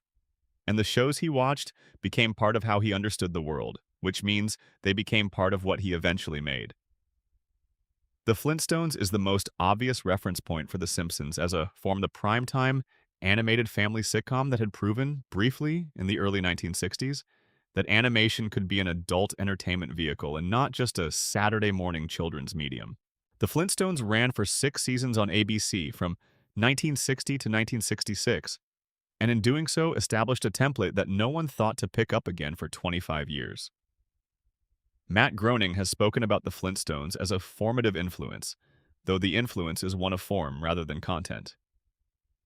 What the show took from the Flintstones was the basic proposition that a primetime animated sitcom about a working-class family could work as an entertainment vehicle. Everything else was different, because what made The Simpsons different from the Flintstones, and from every other animated family sitcom that preceded it, was the writing. Not the animation, not the voice acting, not even the characters who had their own distinctive qualities, but who could, in the abstract, have been the characters in a dozen other shows. The writing was what made it different. The writing was what made it something that had never existed before. The Flintstones was written as a honeymooner's parody in caveman drag. The jokes were broad and the characters were simple, and the emotional range was narrow in the way of entertainment, designed for maximum accessibility. There was nothing wrong with this. The Flintstones was funny and warm and well-made for what it was. But it was not aiming at anything beyond entertainment. It was not using the cartoon format to say anything about the world that the live-action sitcoms of its era could not say. The Simpsons was using the cartoon format to say things that live-action could not say. Things about class and work and the specific experience of being Homer Simpson, which was a very carefully observed and very honestly rendered version of a kind of American experience that television had almost always prettied up or simplified or ignored altogether. Homer worked at a nuclear power plant, not because nuclear power plants are funny settings, but because nuclear power plants were, in the late 1980s, genuinely worrying places in the American imagination. Places associated with the specific fears of the nuclear age, with 3 Mile Island and Chernobyl and the ambient anxiety of a generation that had grown up under the shadow of what could happen if the technology failed. Making Homer a safety inspector at a nuclear power plant was a joke and a comment, and an anxiety all at the same time. Homer's incompetence in that specific role was funny in the immediate sense and genuinely disturbing if you let yourself think about it for a moment. The show was full of these choices that worked immediately as comedy and continued working at another level if you let them. The choice to make Mr. Burns the owner of the power plant rather than simply Homer's boss. At a generic factory gave the show a villain who was simultaneously a specific character and a representative of something larger. Burns was funny. He was also, in every episode that featured him, a precise and devastating portrait of what accumulated wealth does to a person, what it does to their relationship with other people, what it does to their capacity for empathy and their ability to perceive the world outside the walls of their own advantage. Burns did not understand that Homer existed as a full human being, because Burns had not understood that any other person existed as a full human being for a very long time. His wealth had insulated him from the world so completely that other people had become abstract to him, instruments of his purposes rather than beings with purposes of their own. This was not satire that needed to announce itself. It was satire that was so embedded in the characters and the situations that it functioned as naturalism. You watched Burns and you laughed and you recognized him without having to be told what he represented. He was the specific cartoon version of something very real. And the fact that he was a cartoon, the fact that his villainy was drawn rather than enacted, gave him a quality of legibility that made the criticism land more cleanly than it might have in a realistic form. Matt Groening thought about all of these things when he was drawing Life in Hell. He thought about them in the specific way that cartoonists think, which is through the act of drawing, through the physical process of putting ink on paper and seeing what emerges, and thinking about why what emerged is the thing that emerged and whether it is true enough. He developed, across 10 years of Life in Hell, a way of seeing the world that was simultaneously affectionate and critical, that loved its subjects while refusing to flatter them, that found comedy in suffering without being cruel about it.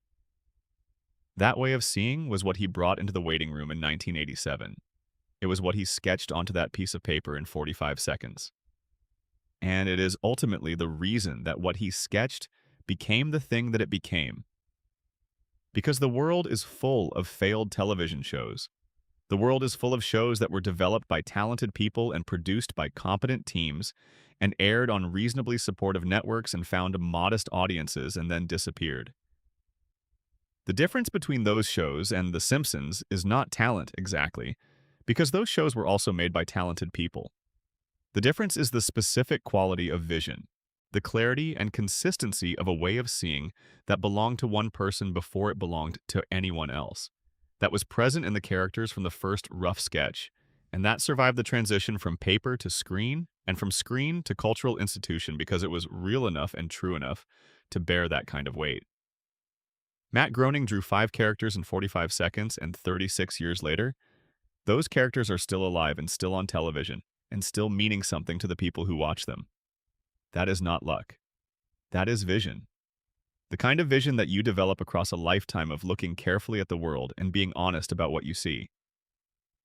The waiting room is where it started. But the waiting room was only possible because of everything that preceded it.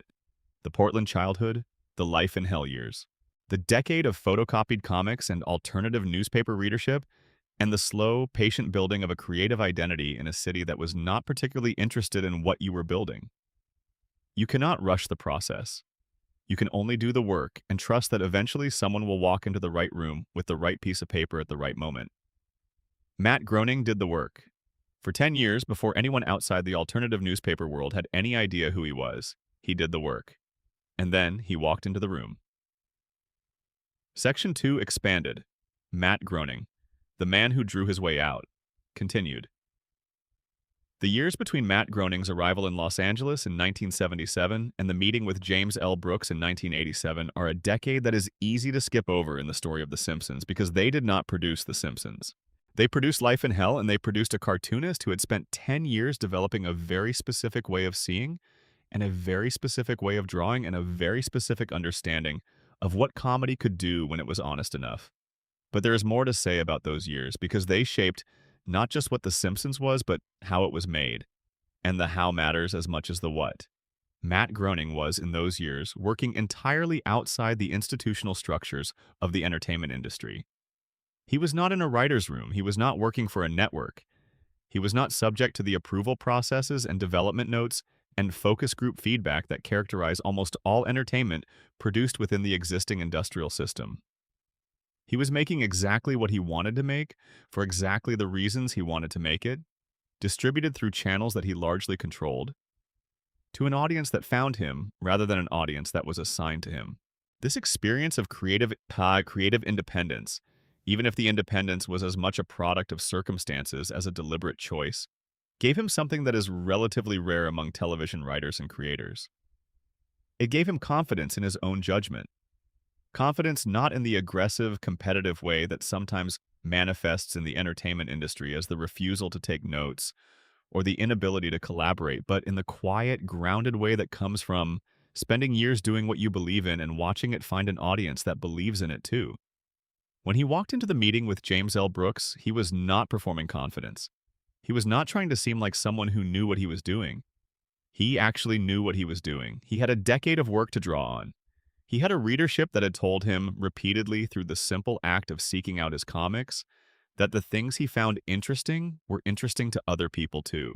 He had the specific kind of self-knowledge that comes from doing creative work in public for long enough to understand what you are actually like and what you are actually capable of. This confidence is visible in retrospect in the choices he made in the development of The Simpsons that were unusual for the time.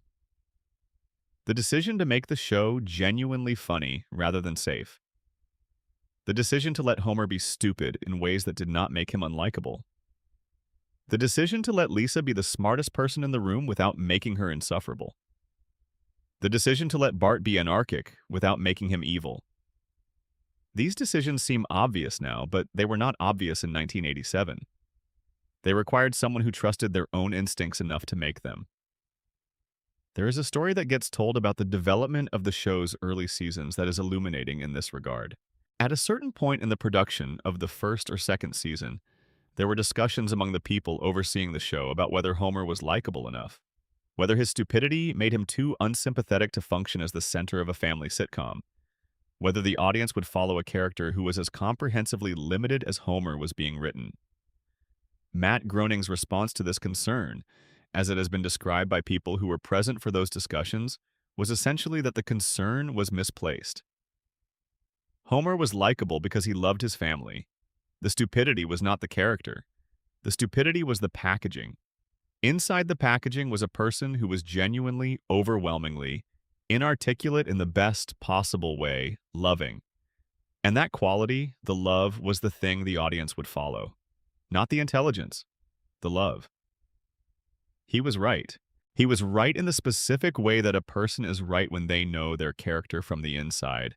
From the years of observation and imagination that preceded the show, from the rough sketch made in 45 seconds that was built on 10 years of thinking about exactly these kinds of families and exactly these kinds of people. The relationship between Matt Groening and James L. Brooks across the production of the show was one of creative collaboration between people with very different strengths. Brooks brought institutional knowledge, the understanding of how a television show was made, what it needed to survive the production process, and the network approval process, and the audience reception process. He brought the contacts, and the credibility, and the ability to make phone calls that got returned. He brought the specific emotional intelligence of someone who had spent a career making television that was warm without being sentimental. Groening brought the characters. He brought the visual language. He brought the specific way of looking at American working-class life that gave the show its distinctive flavor. And he brought, in the later seasons when his direct involvement in the writing became less central, a kind of ongoing creative oversight that maintained the show's essential qualities, even as the writing staff turned over and the production pressures accumulated and the temptation to smooth off the edges increased. The collaboration between them is one of the underreported stories of The Simpsons' success. Most of the attention goes to the writing staff, to the Golden Age writers whose names have become known to the show's most devoted fans. But the fact that the show had at its foundation two people with very different strengths who respected each other's contribution and protected each other's creative territory, that fact is part of why the show worked as well as it did for as long as it did. There is also the matter of Matt Groening's other creative work during the Simpsons years, which illuminates something about the kind of creative person he is. In 1999, while The Simpsons was in its 11th season and had been on the air for a decade, he created a second animated series for Fox called Futurama. It was set 1,000 years in the future. It was, in many ways, the opposite of The Simpsons in terms of setting and subject matter. Where The Simpsons was grounded in the recognizable present, Futurama was science fiction. Where The Simpsons was suburban and domestic, Futurama was planetary and cosmic. Where The Simpsons was about a family that had been in its particular form for a long time, Futurama was about characters who were assembled together by circumstance and became a family through experience. And yet Futurama had the same quality as The Simpsons at its best. The same commitment to emotional honesty underneath the comedy. The same willingness to use the freedom of animation to go places that live action could not go. The same sense that comedy was not less serious than drama, that the most important things could be said through laughter as well as through tears. The episode of Futurama called Jurassic Bark, in which the protagonist Fry discovers a fossilized version of his dog from the 20th century, and then, in the episode's devastating final sequence, sees a vision of the dog waiting outside his apartment building for him, waiting for the owner who never came back, waiting for years, waiting until the dog eventually dies. Waiting. That episode is, by a wide margin, the episode of any animated television show that has made the most people cry.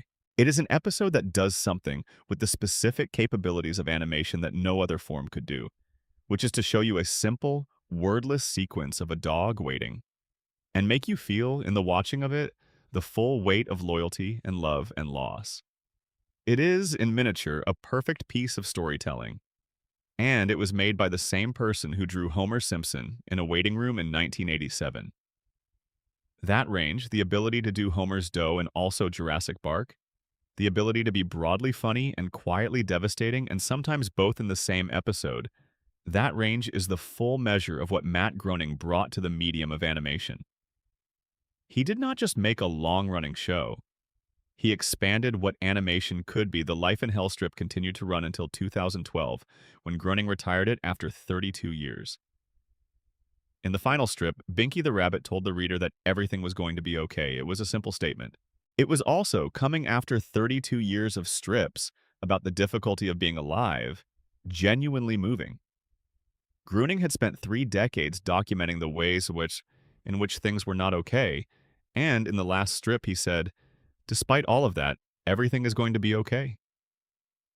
It read like something he had earned the right to say. He has the right. After 36 years of The Simpsons and multiple seasons of Futurama and 32 years of Life in Hell and the whole impossible journey from Portland to a waiting room in Los Angeles to the longest-running animated series in television history, he has absolutely earned the right to say that everything is going to be okay. Whether or not it is, Springfield will be there. Yellow and impossible and home. Section 3 expanded. The Tracy Ullman years continued.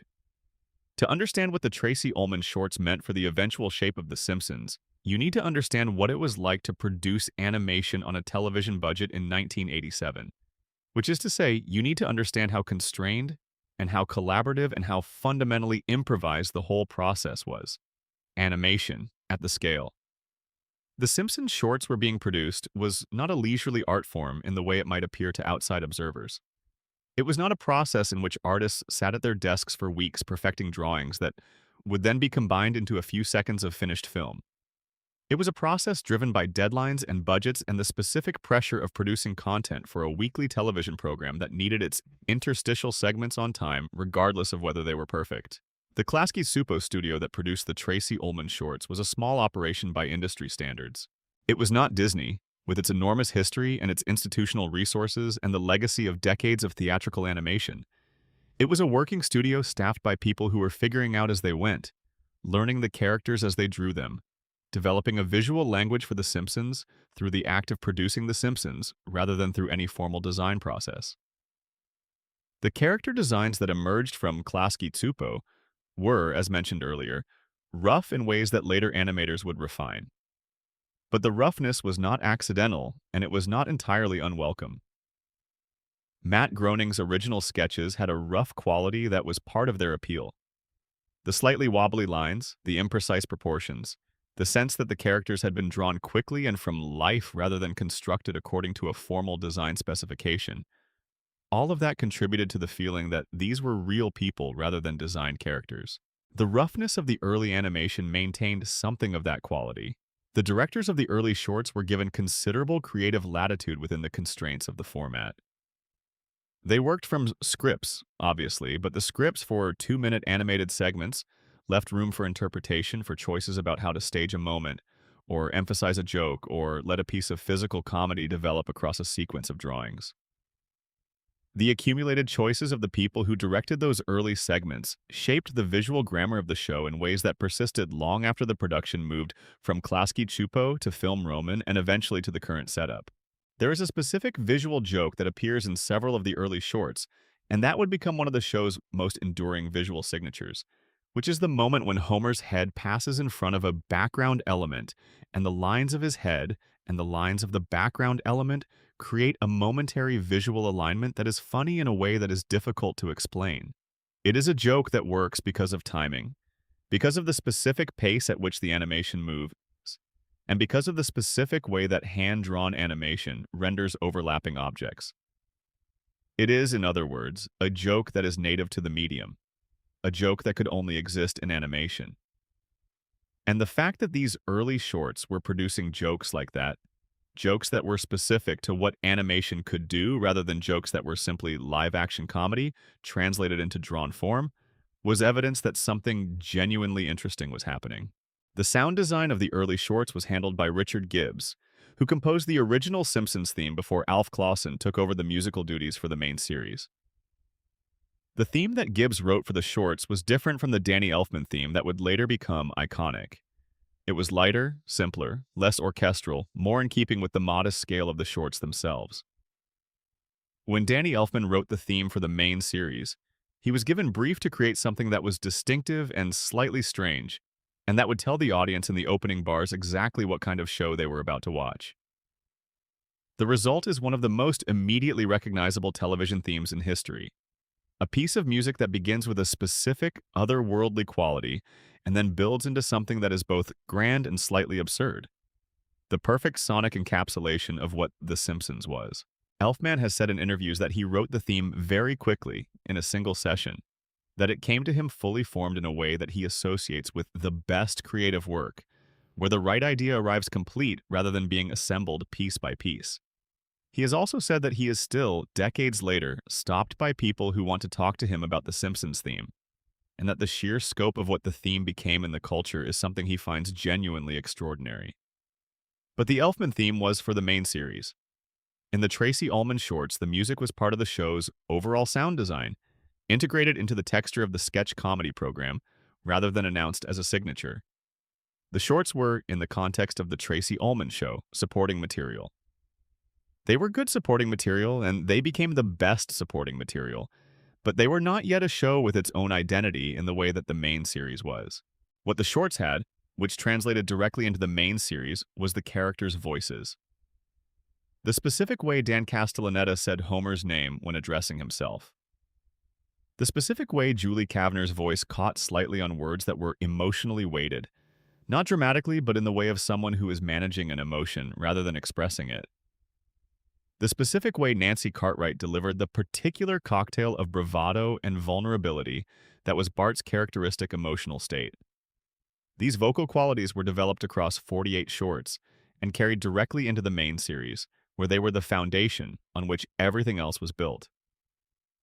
There is an argument to be made that the Tracy Ullman shorts were the most important 2 years in The Simpsons history. Not because they were the best work the show produced. They were not. They were the work of people learning what they were making. But they were the years in which the characters were allowed to develop outside the pressure of expectation. When the show premiered as a full series in December 1989, it arrived with characters who had already been alive for 2 years, who had already found their voices, literally and figuratively, who already knew who they were well enough to survive the sudden, enormous exposure of being the most talked about show on television. Shows that launch without that kind of development, that arrive at full audience attention on the first episode, often struggle under the weight of immediate scrutiny. They are being formed in public, which means that every choice they make in the early episodes, every rough edge, every undeveloped character, every not quite right joke, is being examined by an audience that is already comparing the show to what it might be. The Simpsons did not have that problem. By December 1989, Homer was already Homer. The development had happened in the background, in the margins of another show, in the small spaces between sketch comedy segments on a network that most people were not watching particularly closely. The Tracy Ullman shorts were The Simpsons' childhood, rough and formative and slightly awkward in places and essential. You cannot understand what the show became without understanding what it was in those years.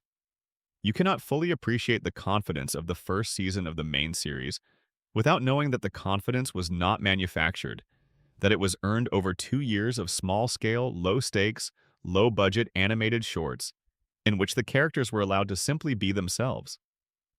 Tracy Ullman herself has spoken in interviews over the years about her relationship with The Simpsons shorts with a complicated mixture of pride and amusement.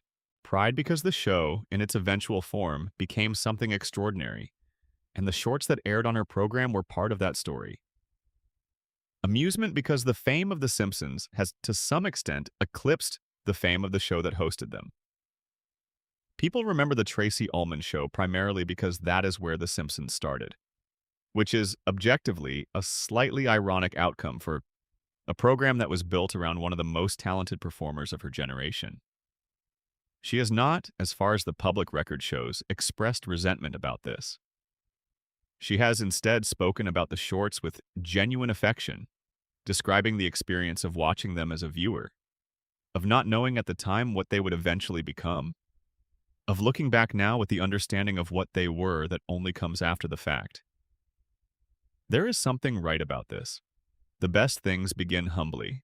The most enduring institutions have origins that are smaller and stranger and more contingent than their eventual scale might suggest.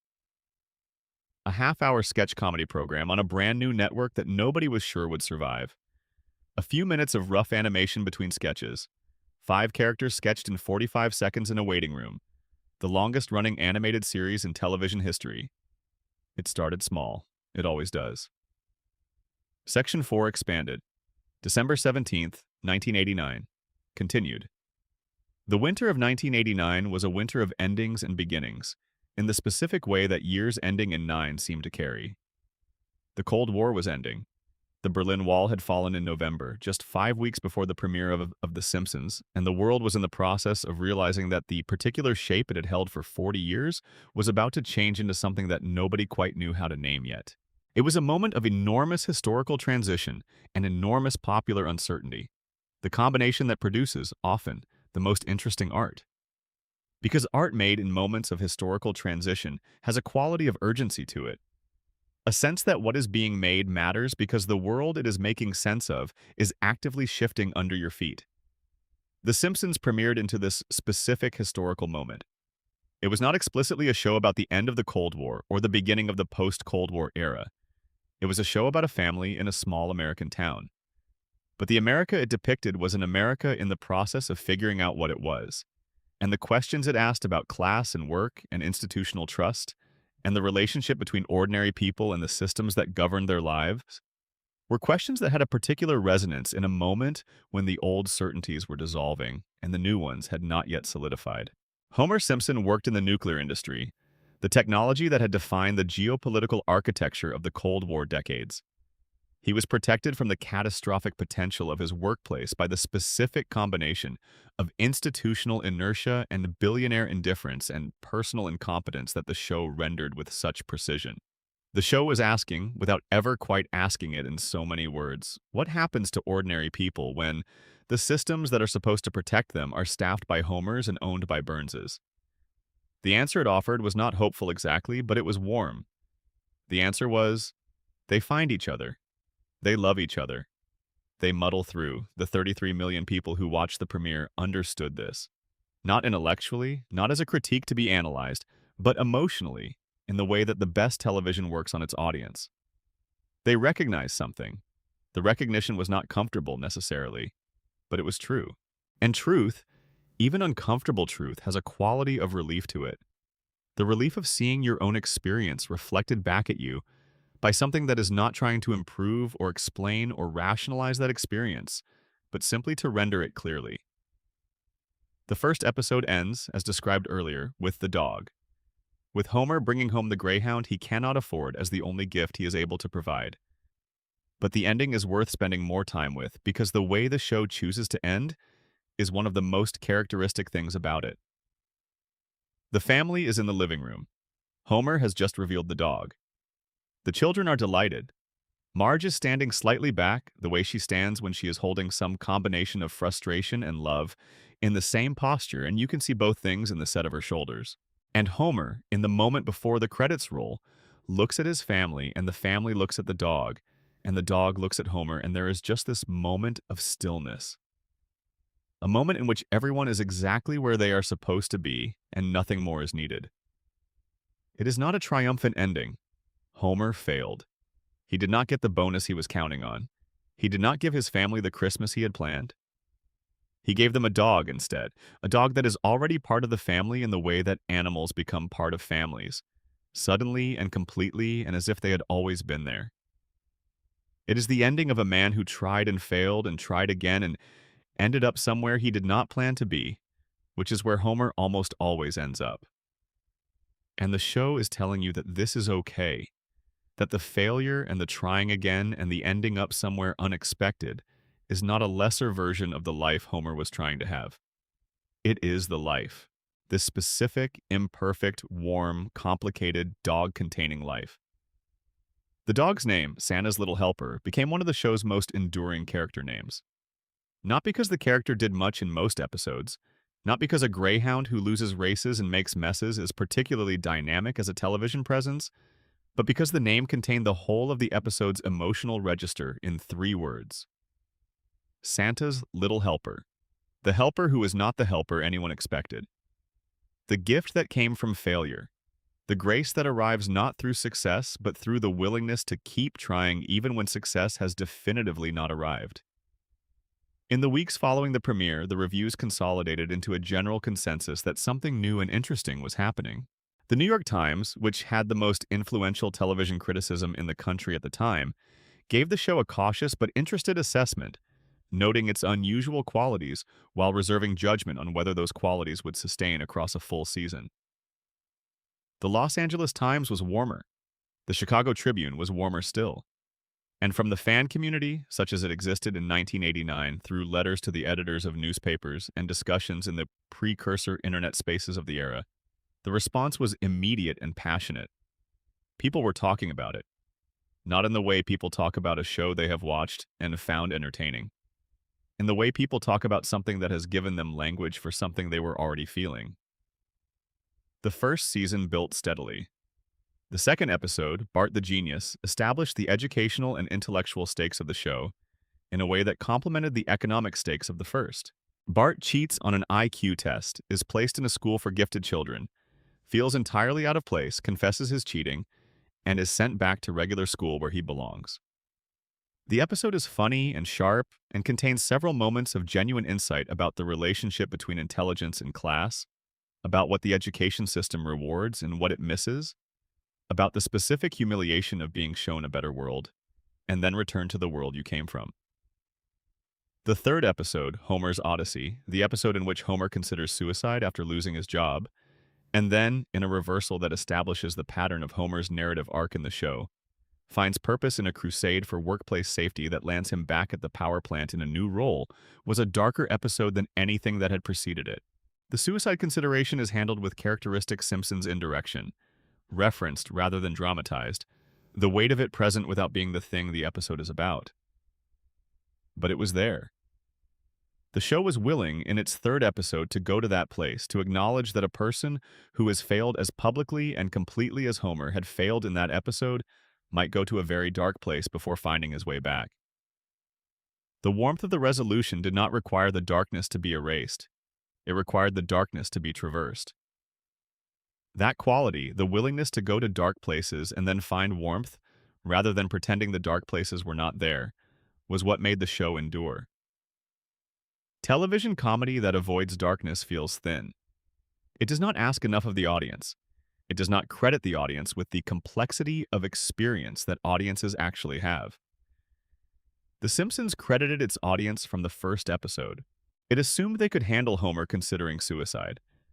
It assumed they would understand that the warmth of the ending was not a denial of what came before, but a response to it. And the audience, those 33 million people in their living rooms, met the show where it was. The rest of the first season built on these foundations. Marge's bowling episode, in which she develops feelings for another man and the marriage is tested in real terms rather than sitcom terms. And the resolution comes not from melodrama, but from Homer actually being, in one specific moment, the person Marge needs him to be. The Christmas episode, which established what the holidays mean in this particular family. The episode about Bart and Lisa's different responses to the same family situation. The episode in which the town's police are revealed, to be comprehensively corrupt in ways that were funny and also entirely plausible. By the end of the first season, the show had established everything it needed. The family, the town, the tone, the specific quality of warmth within darkness that would define its best work. The audience knew where they were. They had been given a world, and they had accepted it. Section 5 expanded. Building Springfield. The writer's room. Continued. The craft of writing.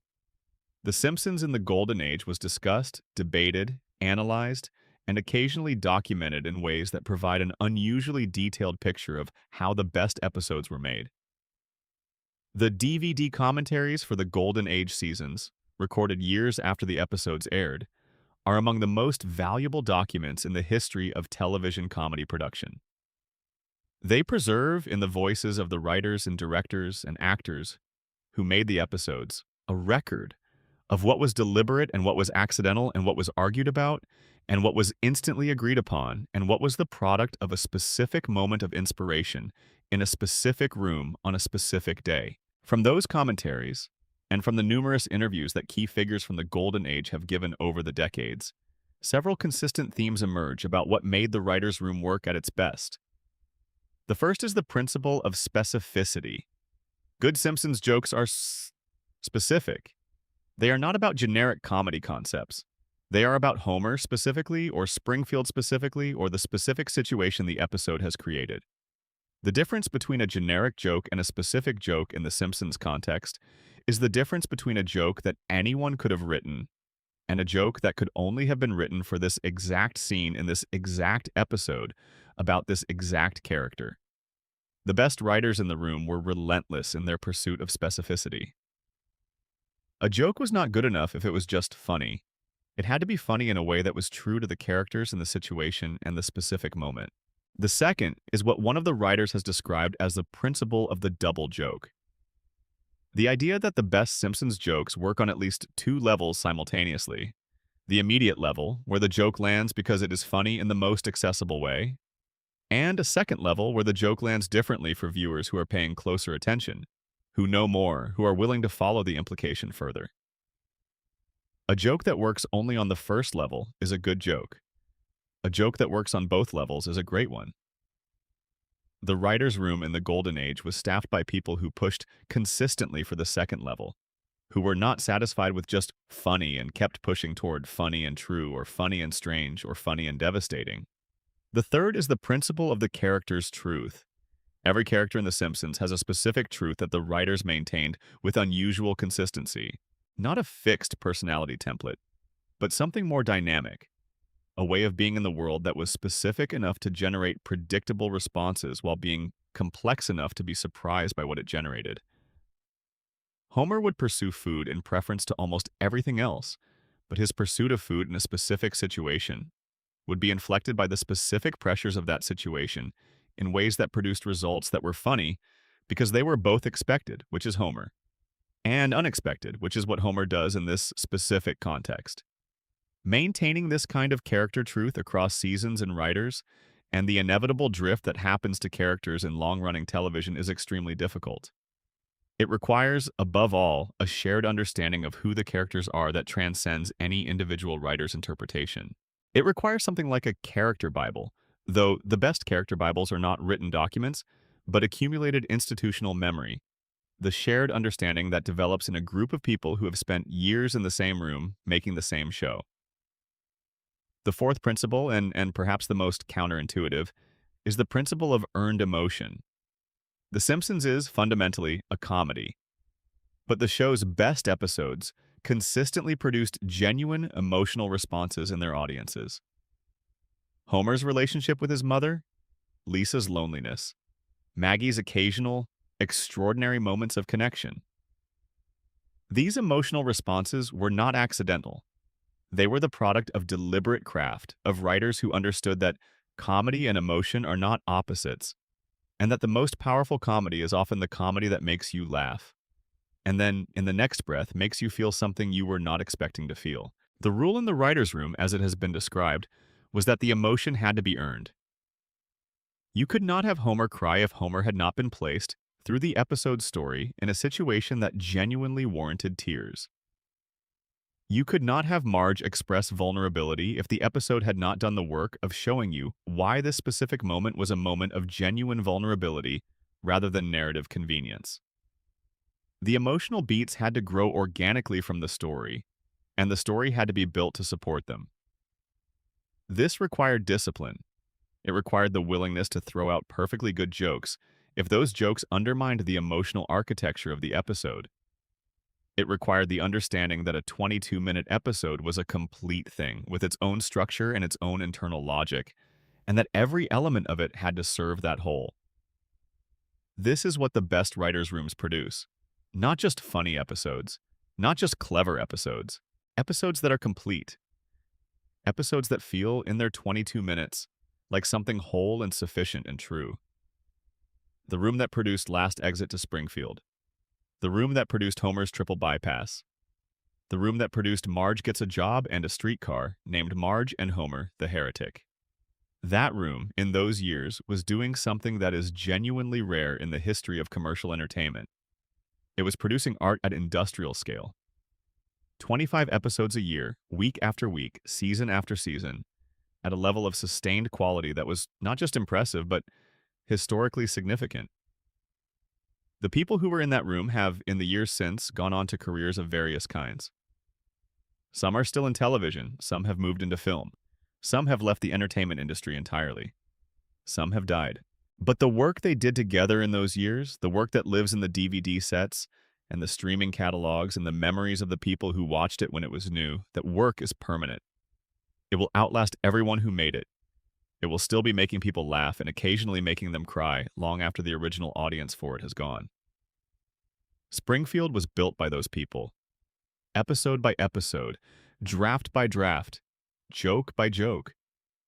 The work of a room full of brilliant, arguing, caffeinated, sleep-deprived people who cared, more than anything, about making something true. Section 6 expanded. The voices continued.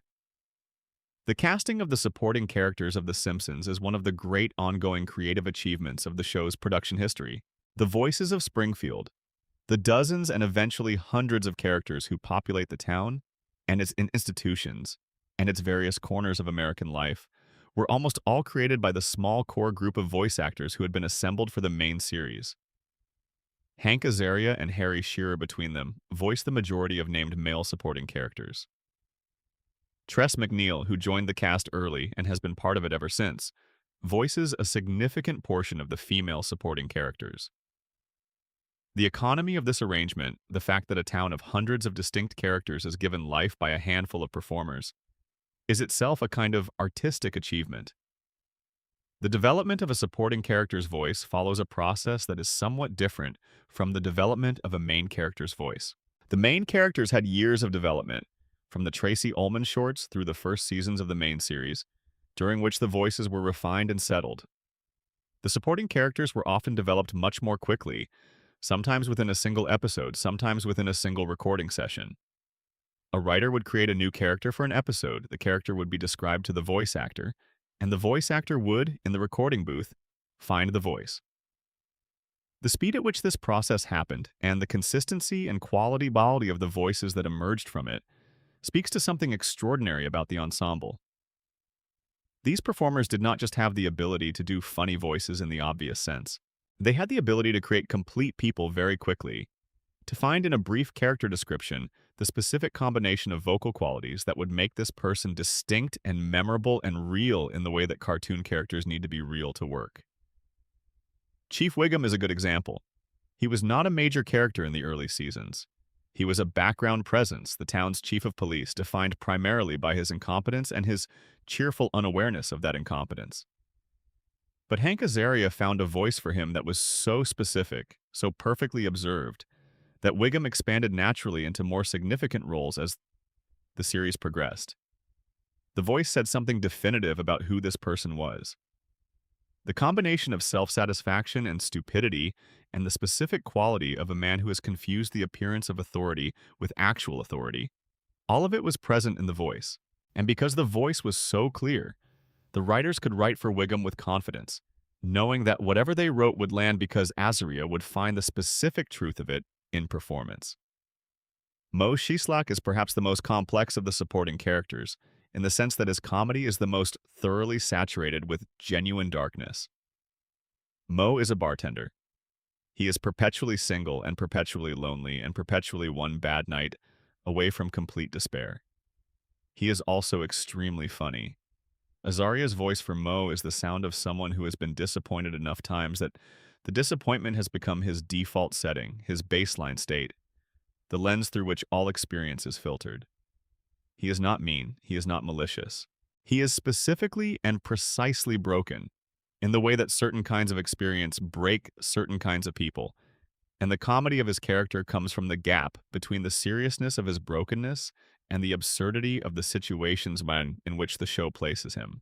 The character of Apu Nahasapima Petalon, the owner of the Quick E-Mart, was one of the most celebrated and then most complicated figures in the show's history.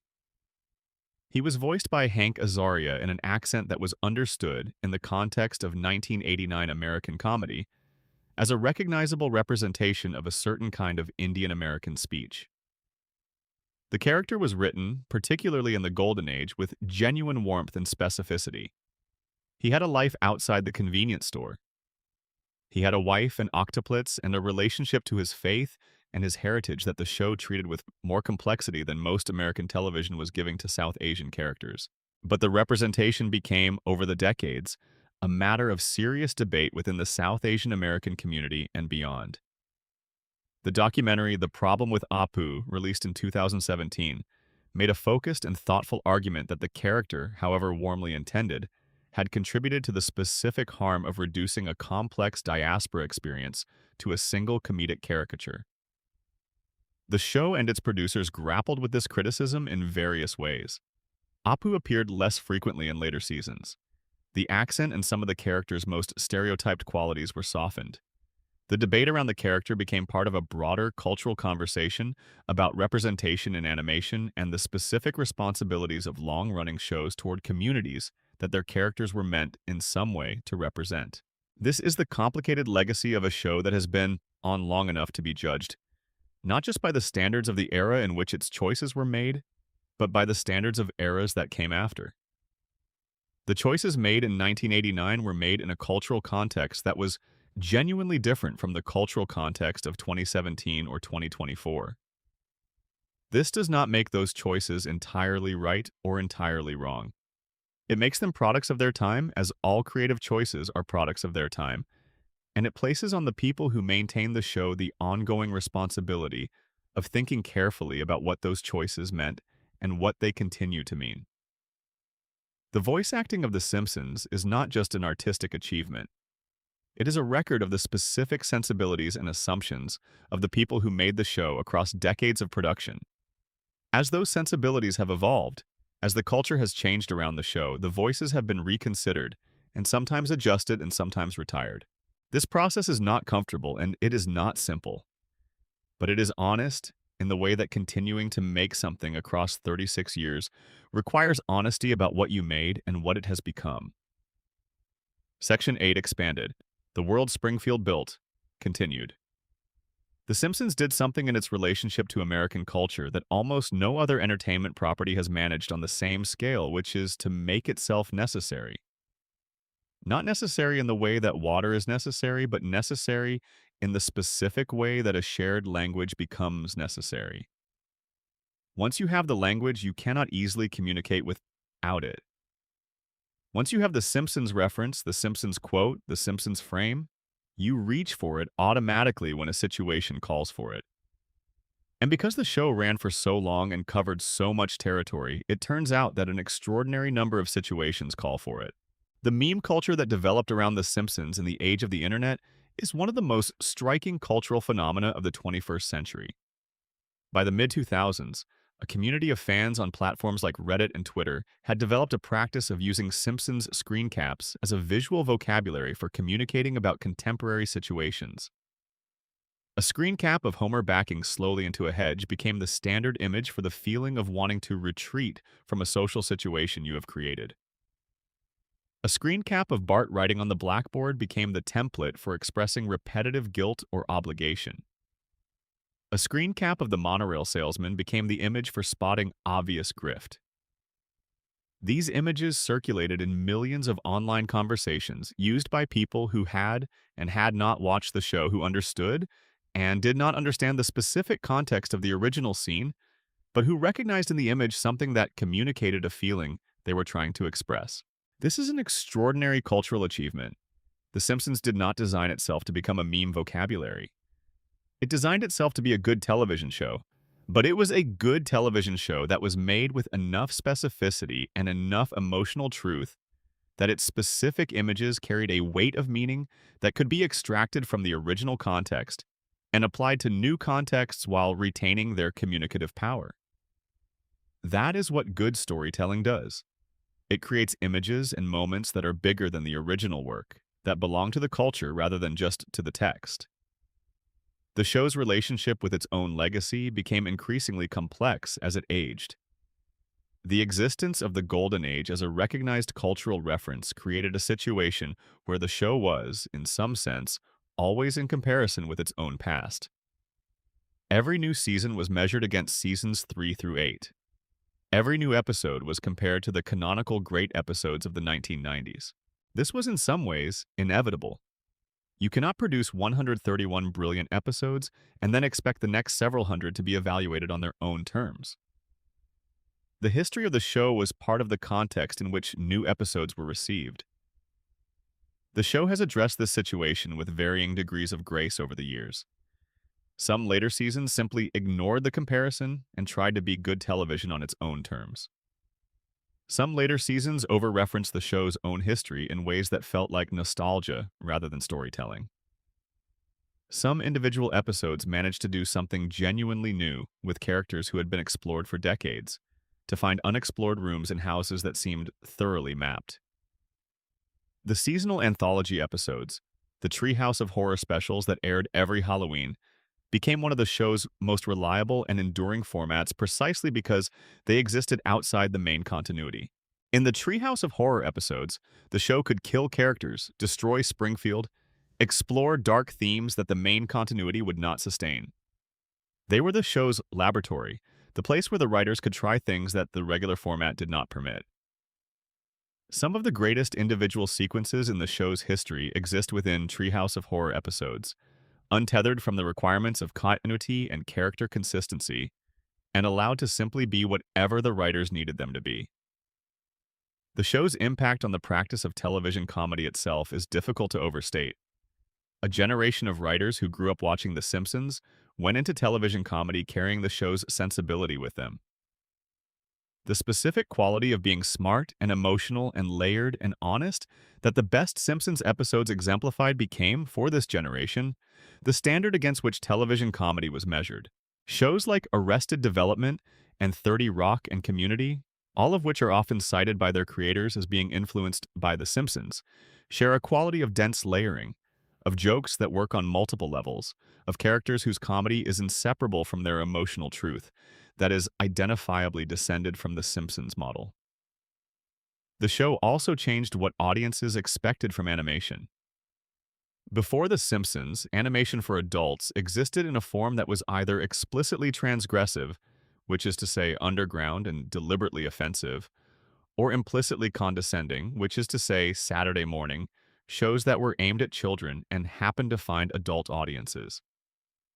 The Simpsons demonstrated that animation could be sophisticated and funny and emotionally intelligent and aimed at adults without being any of those other things.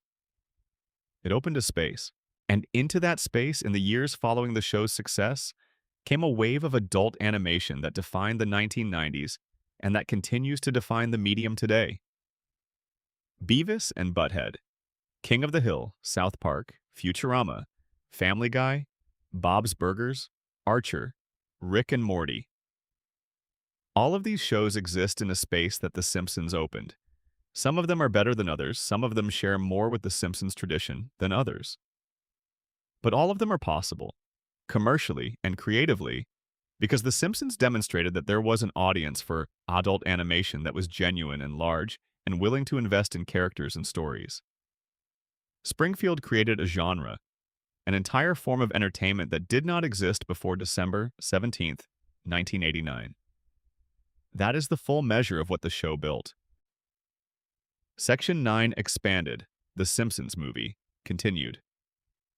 The experience of watching the Simpsons movie in a theater was different from the experience of watching the show at home, and the difference was part of the point. Not just the scale of the screen, though the scale mattered. Not just the sound, though the sound was richer and fuller than any home system could match in 2007.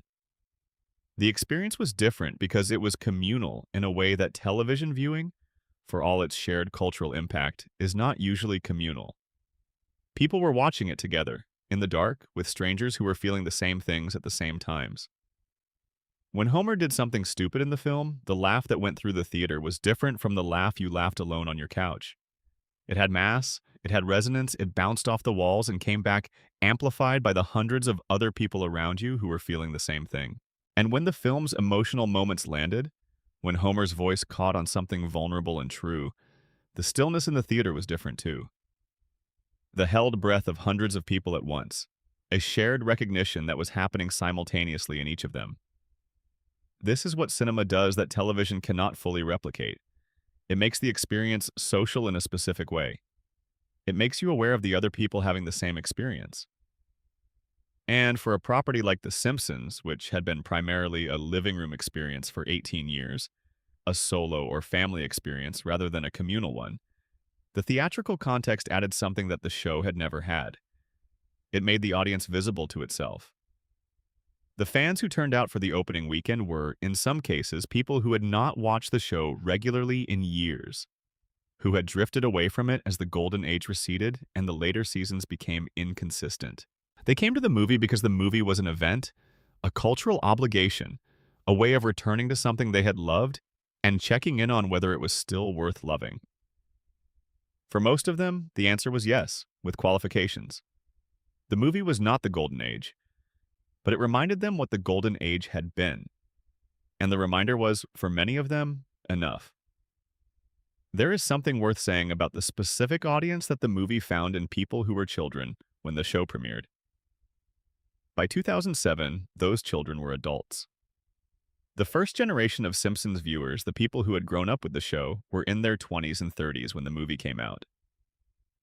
They brought to it not just the experience of watching a movie, but the accumulated weight of 18 years of relationship with these characters. Homer was not just a cartoon to them. He was something more complicated than that.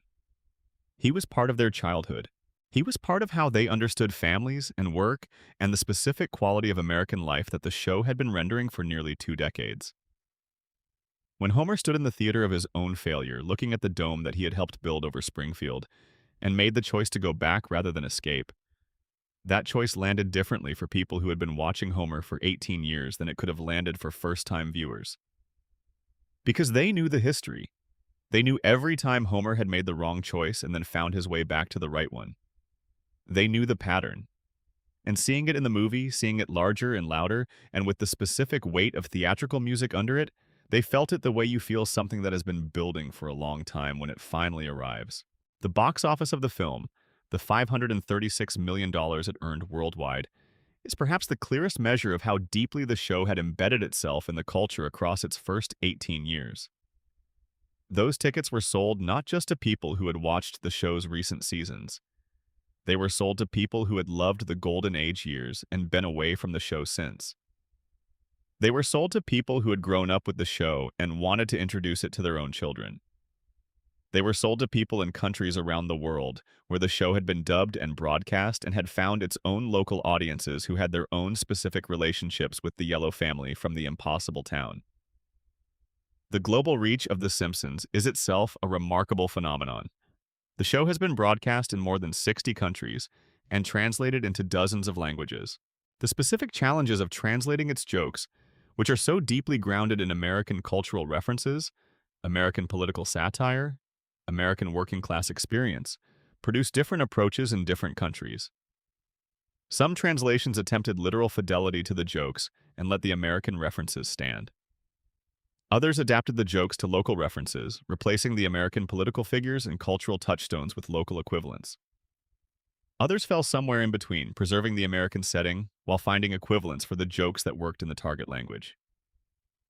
The result was that different audiences around the world received, in some sense, different versions of the same show.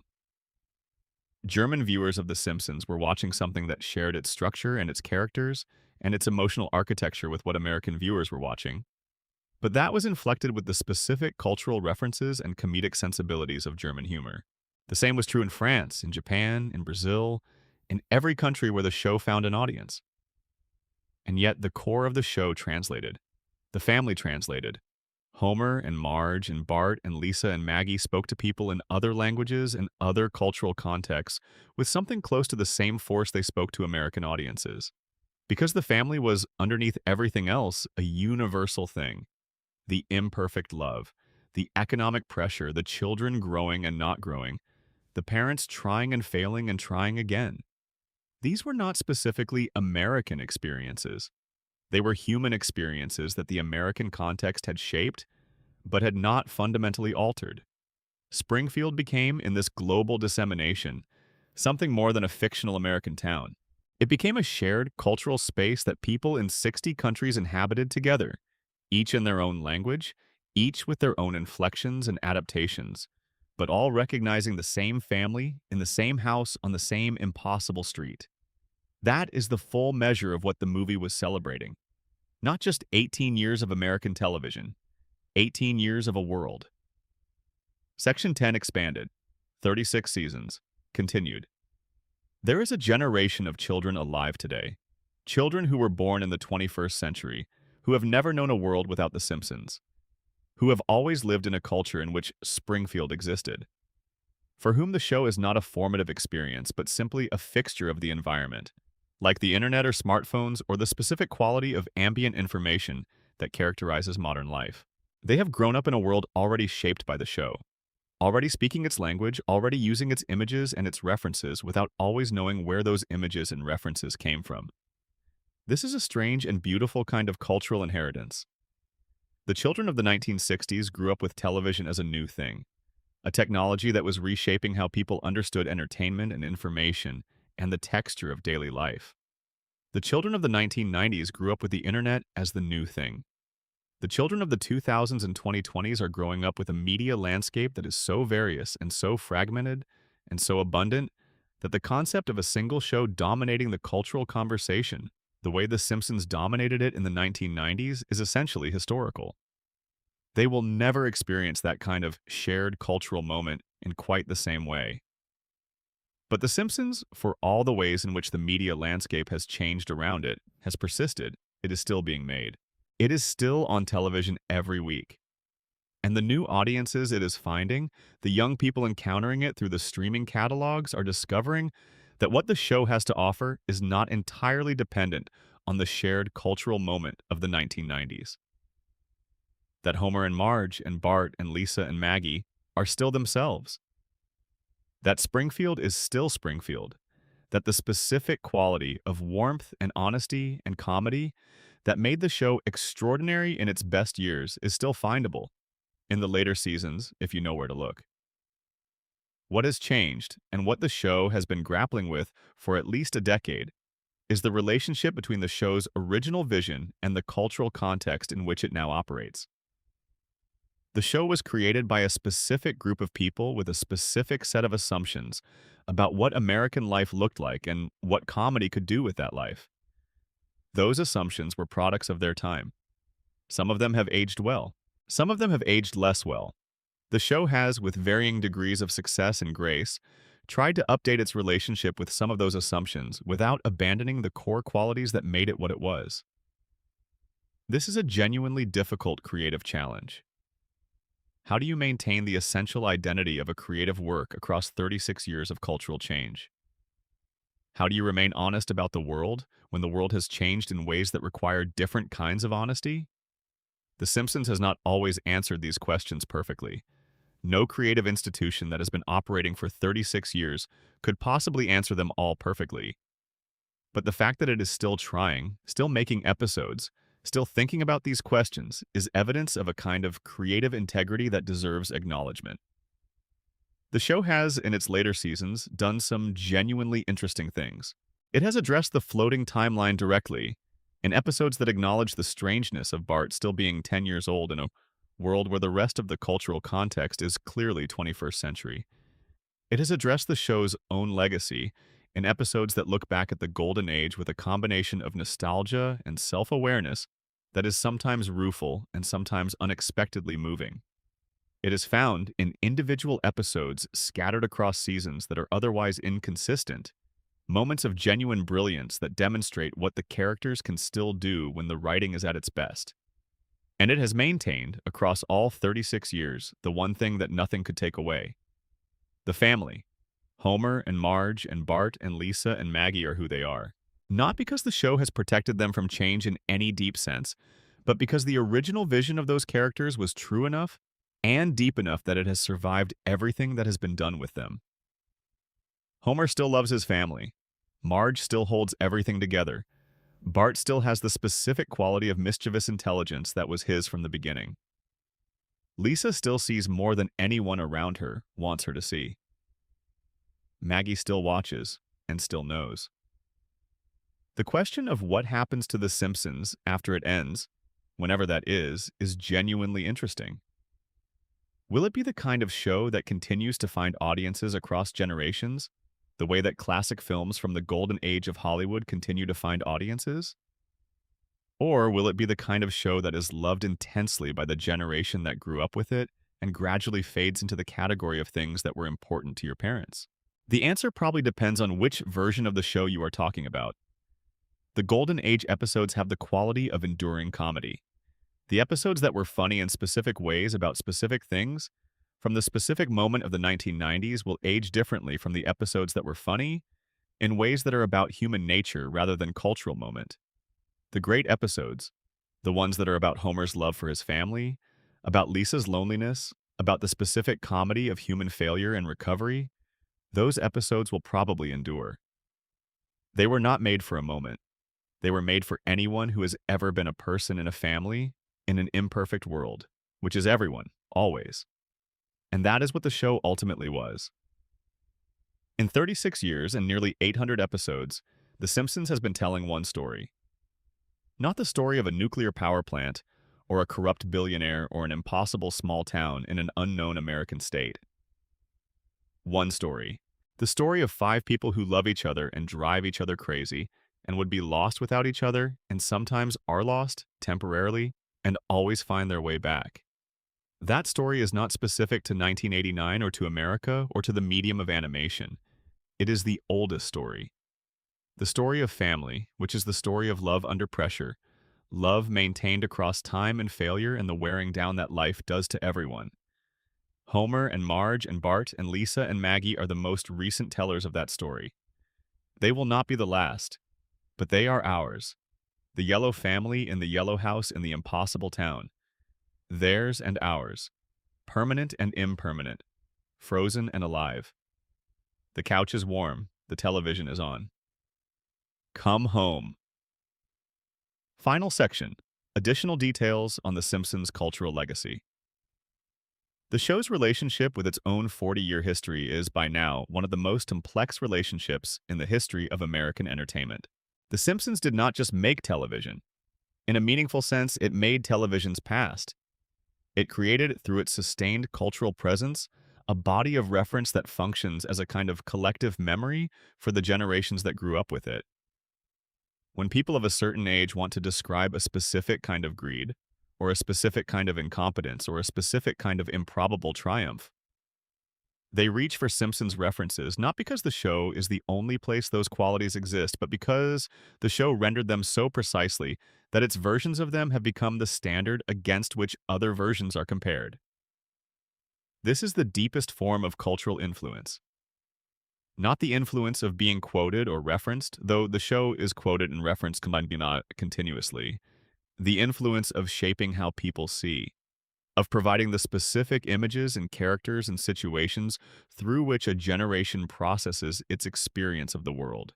The children who watched Homer fail at his job in the 1990s grew up to have their own jobs, many of which share more qualities with Homer's job than they might wish to acknowledge.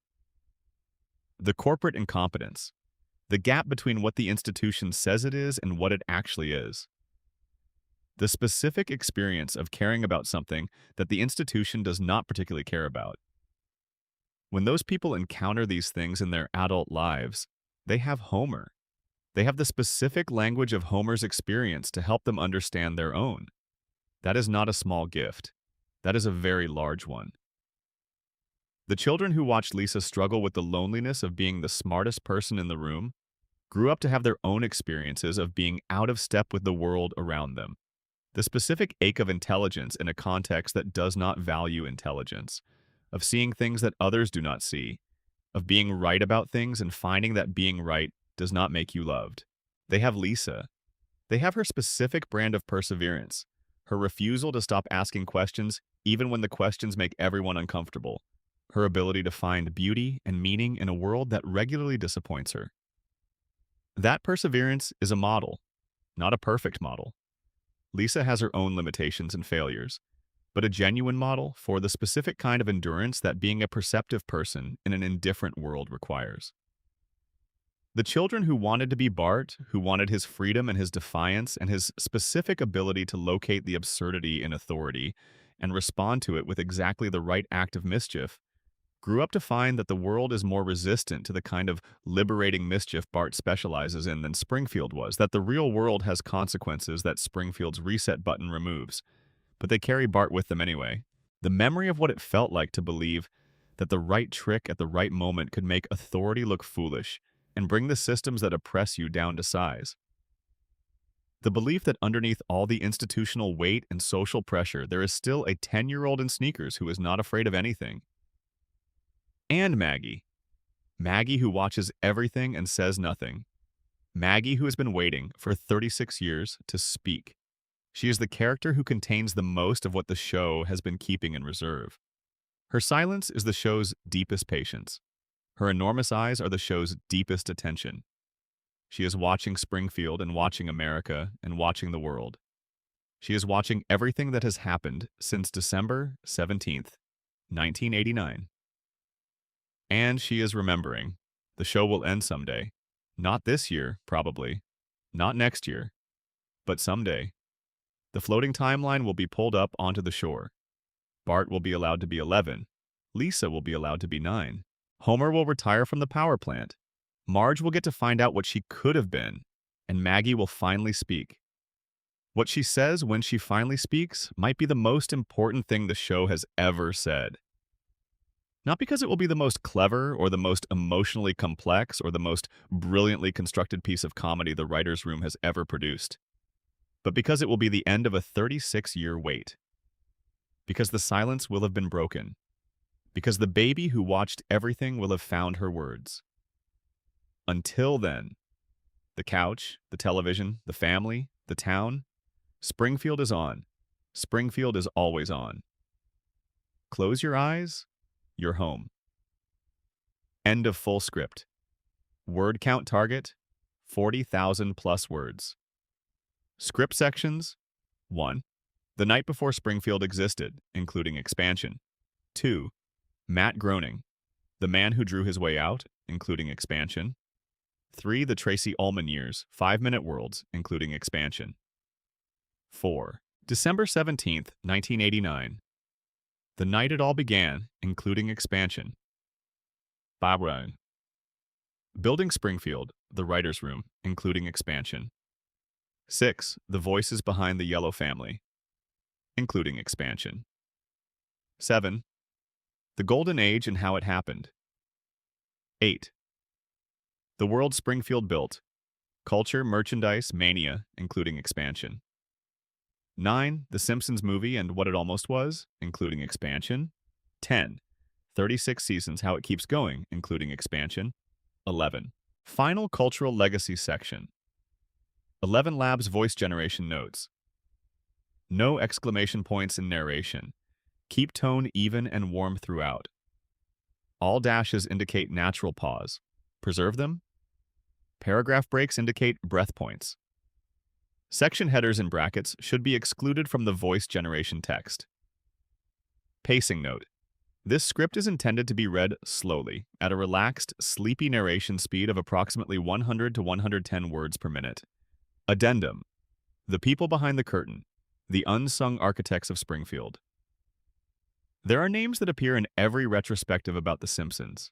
Matt Groening, James L. Brooks, Al Jean, George Meyer, Conan O'Brien. These are the names that have become shorthand for the show's genius, the names that get cited when people try to explain what made the Golden Age what it was and where the brilliance came from. But Springfield was built by more people than those names suggest. Built by animators who spent weeks on single sequences, and directors who found the visual language that made the jokes land, and editors who made the cuts that gave the timing its particular music and composers, and sound designers and producers and coordinators, and the dozens of other people whose names appear in the credits, but who rarely appear in the retrospectives. David Silverman, for instance. He directed a significant portion of the show's most celebrated episodes, particularly in the early seasons, and his contribution to the visual grammar of The Simpsons was enormous. He understood how to stage a joke, how to use the camera in an animated context, which is to say how to decide where to place the viewer in relation to the action, in ways that amplified the comedy rather than simply recording it. He understood that animation was not just writing with pictures. It was visual art with all the compositional choices that visual art requires. The angle from which you see Homer's face when he realizes he has made a catastrophic mistake changes how funny the moment is. Silverman made those choices thousands of times across years of production. Rich Moore directed numerous Golden Age episodes and brought to them a specific quality of controlled escalation, the ability to build a joke sequence from a low point to a high point, with a logic that felt both inevitable and surprising. His episodes have a particular rhythm, a sense of momentum building steadily toward a punchline that arrives with the specific satisfaction of something exactly correctly timed. Jim Reardon and Bob Anderson and Mark Kirkland and the other directors who shaped the show's visual style across its first decade were doing work that has been insufficiently acknowledged in the critical literature on the show. They were translating scripts into images, and the translation was not neutral. Every choice they made inflected the meaning of the material. Every cut, every camera angle, every piece of staging contributed to the total effect of the episode. The show's visual comedy, the physical gags and the reaction shots and the background jokes that reward multiple viewings, all of it was the product of their work. The animation itself was produced overseas, first at Klasky Tsupo and then at Film Roman, with the actual drawing work done by Korean animation studios who worked from extremely detailed storyboards and model sheets provided by the production. The relationship between the American production team and the Korean animators was the kind of complex, long-distance creative collaboration that is easy to take for granted, but that required enormous organizational effort and constant communication to maintain at anything approaching consistent quality. The Korean animators, working under tremendous time pressure, and with the specific challenges of interpreting American humor and American cultural references for which they had only their professional training as preparation, produced work of remarkable consistency and occasional brilliance. The episodes they made in the Golden Age, looking at them now, have a specific quality of attention that speaks to craftspeople who took their work seriously regardless of the constraints under which they were operating. The music of the show, which deserves its own extended consideration, was in the hands of Alf Clausen for almost 3 decades, from 1990 to 2017. Clausen was a classically trained composer who approached the work of scoring a weekly comedy show with the seriousness and the range that the work required. He did not write pastiche. He wrote music. Music that served the scenes it accompanied with the kind of emotional precision that only comes from someone who understands both the technical requirements of film scoring and the specific emotional registers of the show he was working on. The score of Last Exit to Springfield, to use the example of what is probably the show's most celebrated episode, is doing something that goes well beyond functional television scoring. It is tracking Homer's accidental heroism and Burns's frustrated villainy with a musical intelligence that makes the comedy of the situation deeper rather than simply louder. The specific orchestral choices, the instrumentation, the melodic themes that develop and return, all of it is contributing to the episode's total effect in ways that most viewers probably do not consciously register, but that they feel. After Clausen's departure in 2017, The music duties were taken over by a rotating team of composers, and the show's sound changed in ways that regular viewers noticed and discussed. The change was not entirely negative. New approaches brought new qualities. But Clausen's contribution to what the show sounded like during its most important years is irreplaceable, and his retirement from the show marked the end of a specific sonic era. The writer's assistants, who sat in the back of the room during the writer's room sessions and took notes and made copies and fetched food and watched, from their position at the edges, the most important comedy writing room in the history of American television. Some of them went on to become writers themselves. Some of them went on to other careers, carrying with them the specific education of having watched those sessions, of having been present when the great episodes were being made. The things they learned in those rooms about how comedy works and what writers do when they are working well and how the craft of making something funny and true operates at the level of daily practice. Those lessons are part of the show's legacy too, passed on through the careers of the people who were there. The voice recording sessions, which happened in the specific Los Angeles recording studios that the show used across its production history, produced thousands of hours of recorded material across 36 years. Hours of outtakes, and alternate takes and improvisations, and the specific loose, playful quality of professional performers in a room together, trying things, finding the version of a line that works best. A significant portion of that material has never been released. It exists in the Fox vaults, along with the original animation cells from the hand-drawn era, and the storyboards and the production Bibles and the accumulated physical record of one of the most elaborate creative productions in the history of American television. There is, somewhere in that vault, the original recording of Dan Castellaneta saying dough for the first time in the way that Homer Simpson says it. There is the original recording of Yeardley Smith finding Lisa's voice in whatever recording session that happened in. There is the original recording of every iconic line and every iconic moment, existing now only in the memories of the people who were in the room when they were made and in the specific frequency of the sound waves that were captured in those rooms and stored. The physical production of the show in its hand-drawn era required an enormous quantity of cells, clear acetate sheets on which the characters were painted, one for each frame, 24 frames per second, 22 minutes per episode, 25 episodes per season. The mathematics of this are staggering. A single season of The Simpsons in the hand-drawn era required millions of individually painted cells. Most of them were cleaned and reused. Some were kept. Some were sold as merchandise, signed by the actors, framed, given as gifts or awards, collected by fans who wanted a physical piece of the show they loved. The transition to digital animation in the late 1990s and early 2000s eliminated the CLs and replaced them with computer files. The show became lighter, physically, in the specific sense that it no longer required the enormous physical infrastructure of cell animation. But something changed in the texture of the image. The digital Simpsons is cleaner and smoother and more flexible than the cell Simpsons. It is also, to eyes that are accustomed to the cell era, slightly different in quality, the way a digital photograph is different from a film photograph. Neither is better in an absolute sense. They are different things, recording reality, or in this case fiction, through different means. The show has, in recent seasons, used digital animation to do things that CL animation could not have done. Visual effects and camera moves and sequences of sustained visual complexity that the technical limitations of the earlier era would have made impossible. Whether those things have added to what the show can do or simply demonstrated the capabilities of the technology is a matter that different viewers evaluate differently. The technology is more capable. Whether the show is, in the deepest sense, better is a separate question.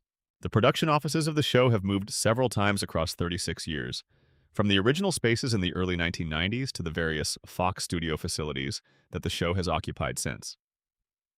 The room in which The Simpsons is written has never been photographed in a way that would allow a precise reconstruction of it. But people who have worked in it describe a specific atmosphere, the atmosphere of a room where comedy is being made seriously, where the stakes of making something good are high, and the effort to meet those stakes is constant, and the pleasure of meeting them, when a joke lands perfectly or a scene comes together in the way that everyone in the room hoped it would, is genuine and shared. That pleasure, the specific pleasure of making something good in a room full of people who care about making it good, is ultimately what the show is built on. Not on corporate strategy or market research or the carefully managed deployment of a franchise asset. On the pleasure, taken by specific people in a specific room, of trying to make something true and funny and worth an audience's time. That pleasure is present in every episode of The Golden Age. It is present in the best episodes of every subsequent season. It is, when you find it, unmistakable. The show is built on pleasure, the pleasure of making it and the pleasure of watching it. The pleasure of a perfect joke landing perfectly. The pleasure of Homer's face when he realizes he has failed in exactly the way he predicted he would fail. The pleasure of Marge's voice doing the specific thing it does when she says Homer's name with that particular combination of exasperation and love. The pleasure of Bart's laugh, the specific high sound of it, the specific joy in it. The pleasure of Lisa playing her saxophone alone in her room. The music going out through the window into the Springfield night. The pleasure of going home. Of knowing that Evergreen Terrace is there. That the yellow house is there. That the family is inside it. Being themselves. Being imperfect. Being loved. 36 years of pleasure. It started with a piece of paper and 45 seconds. It became the longest-running animated series in American history. It became part of the language we speak and the way we see and the images we reach for when we want to say something true. It is still on. It is still there. Close your eyes. Springfield is still on. You can rest now. End of complete script. Supplemental, what Springfield gave us. A final meditation. There is a peculiar thing that happens when you spend enough time thinking about The Simpsons. You begin to realize that the show is, in some fundamental way, about time. Not about the absence of time, the frozen quality that the floating timeline gives it, though that is part of it. About the experience of time. About what it feels like to live through years and decades and to hold on to the things that mattered and to let go of the things that did not. The Simpsons premiered when the Cold War was ending. It was renewed when the internet was beginning. It survived the transition to digital media and the fragmentation of the television audience and the rise of streaming and the collapse of the traditional network model that sustained it. It has been on the air through every major event of the last 36 years of American and world history. It was on the air on September 11th, 2001. It was on the air during the 2008 financial crisis. It was on the air during the pandemic. It kept going. It keeps going. There is something deeply human about this continuity. The show's persistence across decades of upheaval mirrors the persistence of families themselves. Families keep going through things that should, by rights, break them. Economic catastrophes and illnesses and deaths, and the thousand smaller losses that accumulate across years, they keep going because the alternative is unthinkable. Because the people inside the family need each other in ways that transcend the specific difficulties of any particular moment. The Simpsons family has kept going too. They have survived the loss of Marge's sister's goodwill and Bart's various catastrophic school failures, and Lisa's periodic descents into loneliness so profound, it seems like it should be permanent, and Homer's career reversals, and the town's periodic destruction and a bullet wound and a coma, and the sealing of their entire town under a government dome. They have kept going because Homer loves Marge, and Marge loves Homer, and Bart loves his family. Even when he is pretending he does not, and Lisa loves her family even when they frustrate her beyond endurance, and Maggie loves all of them with the silent, enormous love of someone who understands more than anyone suspects. That love is what the show has been about for 36 years. Not the nuclear power plant, or the billionaire, or the impossible geography, or the yellow skin, or the four fingers, or the floating timeline, or any of the specific textures of Springfield. The love. The imperfect, persistent, inarticulate, overwhelming love of a family that should not work and does. It should not work. Homer is too stupid and too selfish in too many ways to be the husband and father he is trying to be. Marge has too many frustrated ambitions and too much suppressed anger and too much of her identity consumed by caretaking to be entirely happy with the life she has. Bart is too anarchic and too smart and too bored to fit easily into the world as it exists. Lisa is too perceptive and too principled to find peace in a community that rewards neither perception nor principle. Maggie is too knowing and too silent and too extraordinary to be understood by the people around her.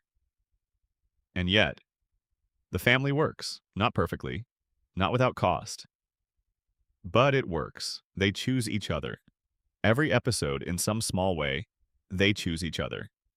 Homer chooses Marge. Marge chooses Homer. Bart chooses his family even when he is in the middle of something that seems to be choosing against them. Lisa chooses to come home from her crusades. Maggie stays. They all stay. That staying is the show's thesis. The staying in the face of everything that would be easier to leave. The choosing again and again of the people you love over the infinite other options that the world presents. The choosing of the couch and the television and the dog on the rug and the dinner that is probably not great and the conversation that goes in circles and the children who are too loud and too complicated and the house that is never quite clean enough. The choosing of home. That is Springfield. That is the yellow house on Evergreen Terrace.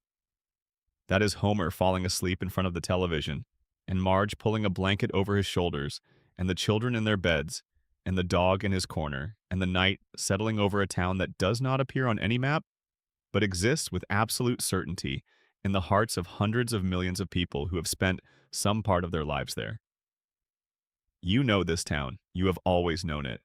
Whatever town you grew up in, however different from Springfield your actual life has been, you know this family. You know what it means to love people imperfectly and to be loved imperfectly in return.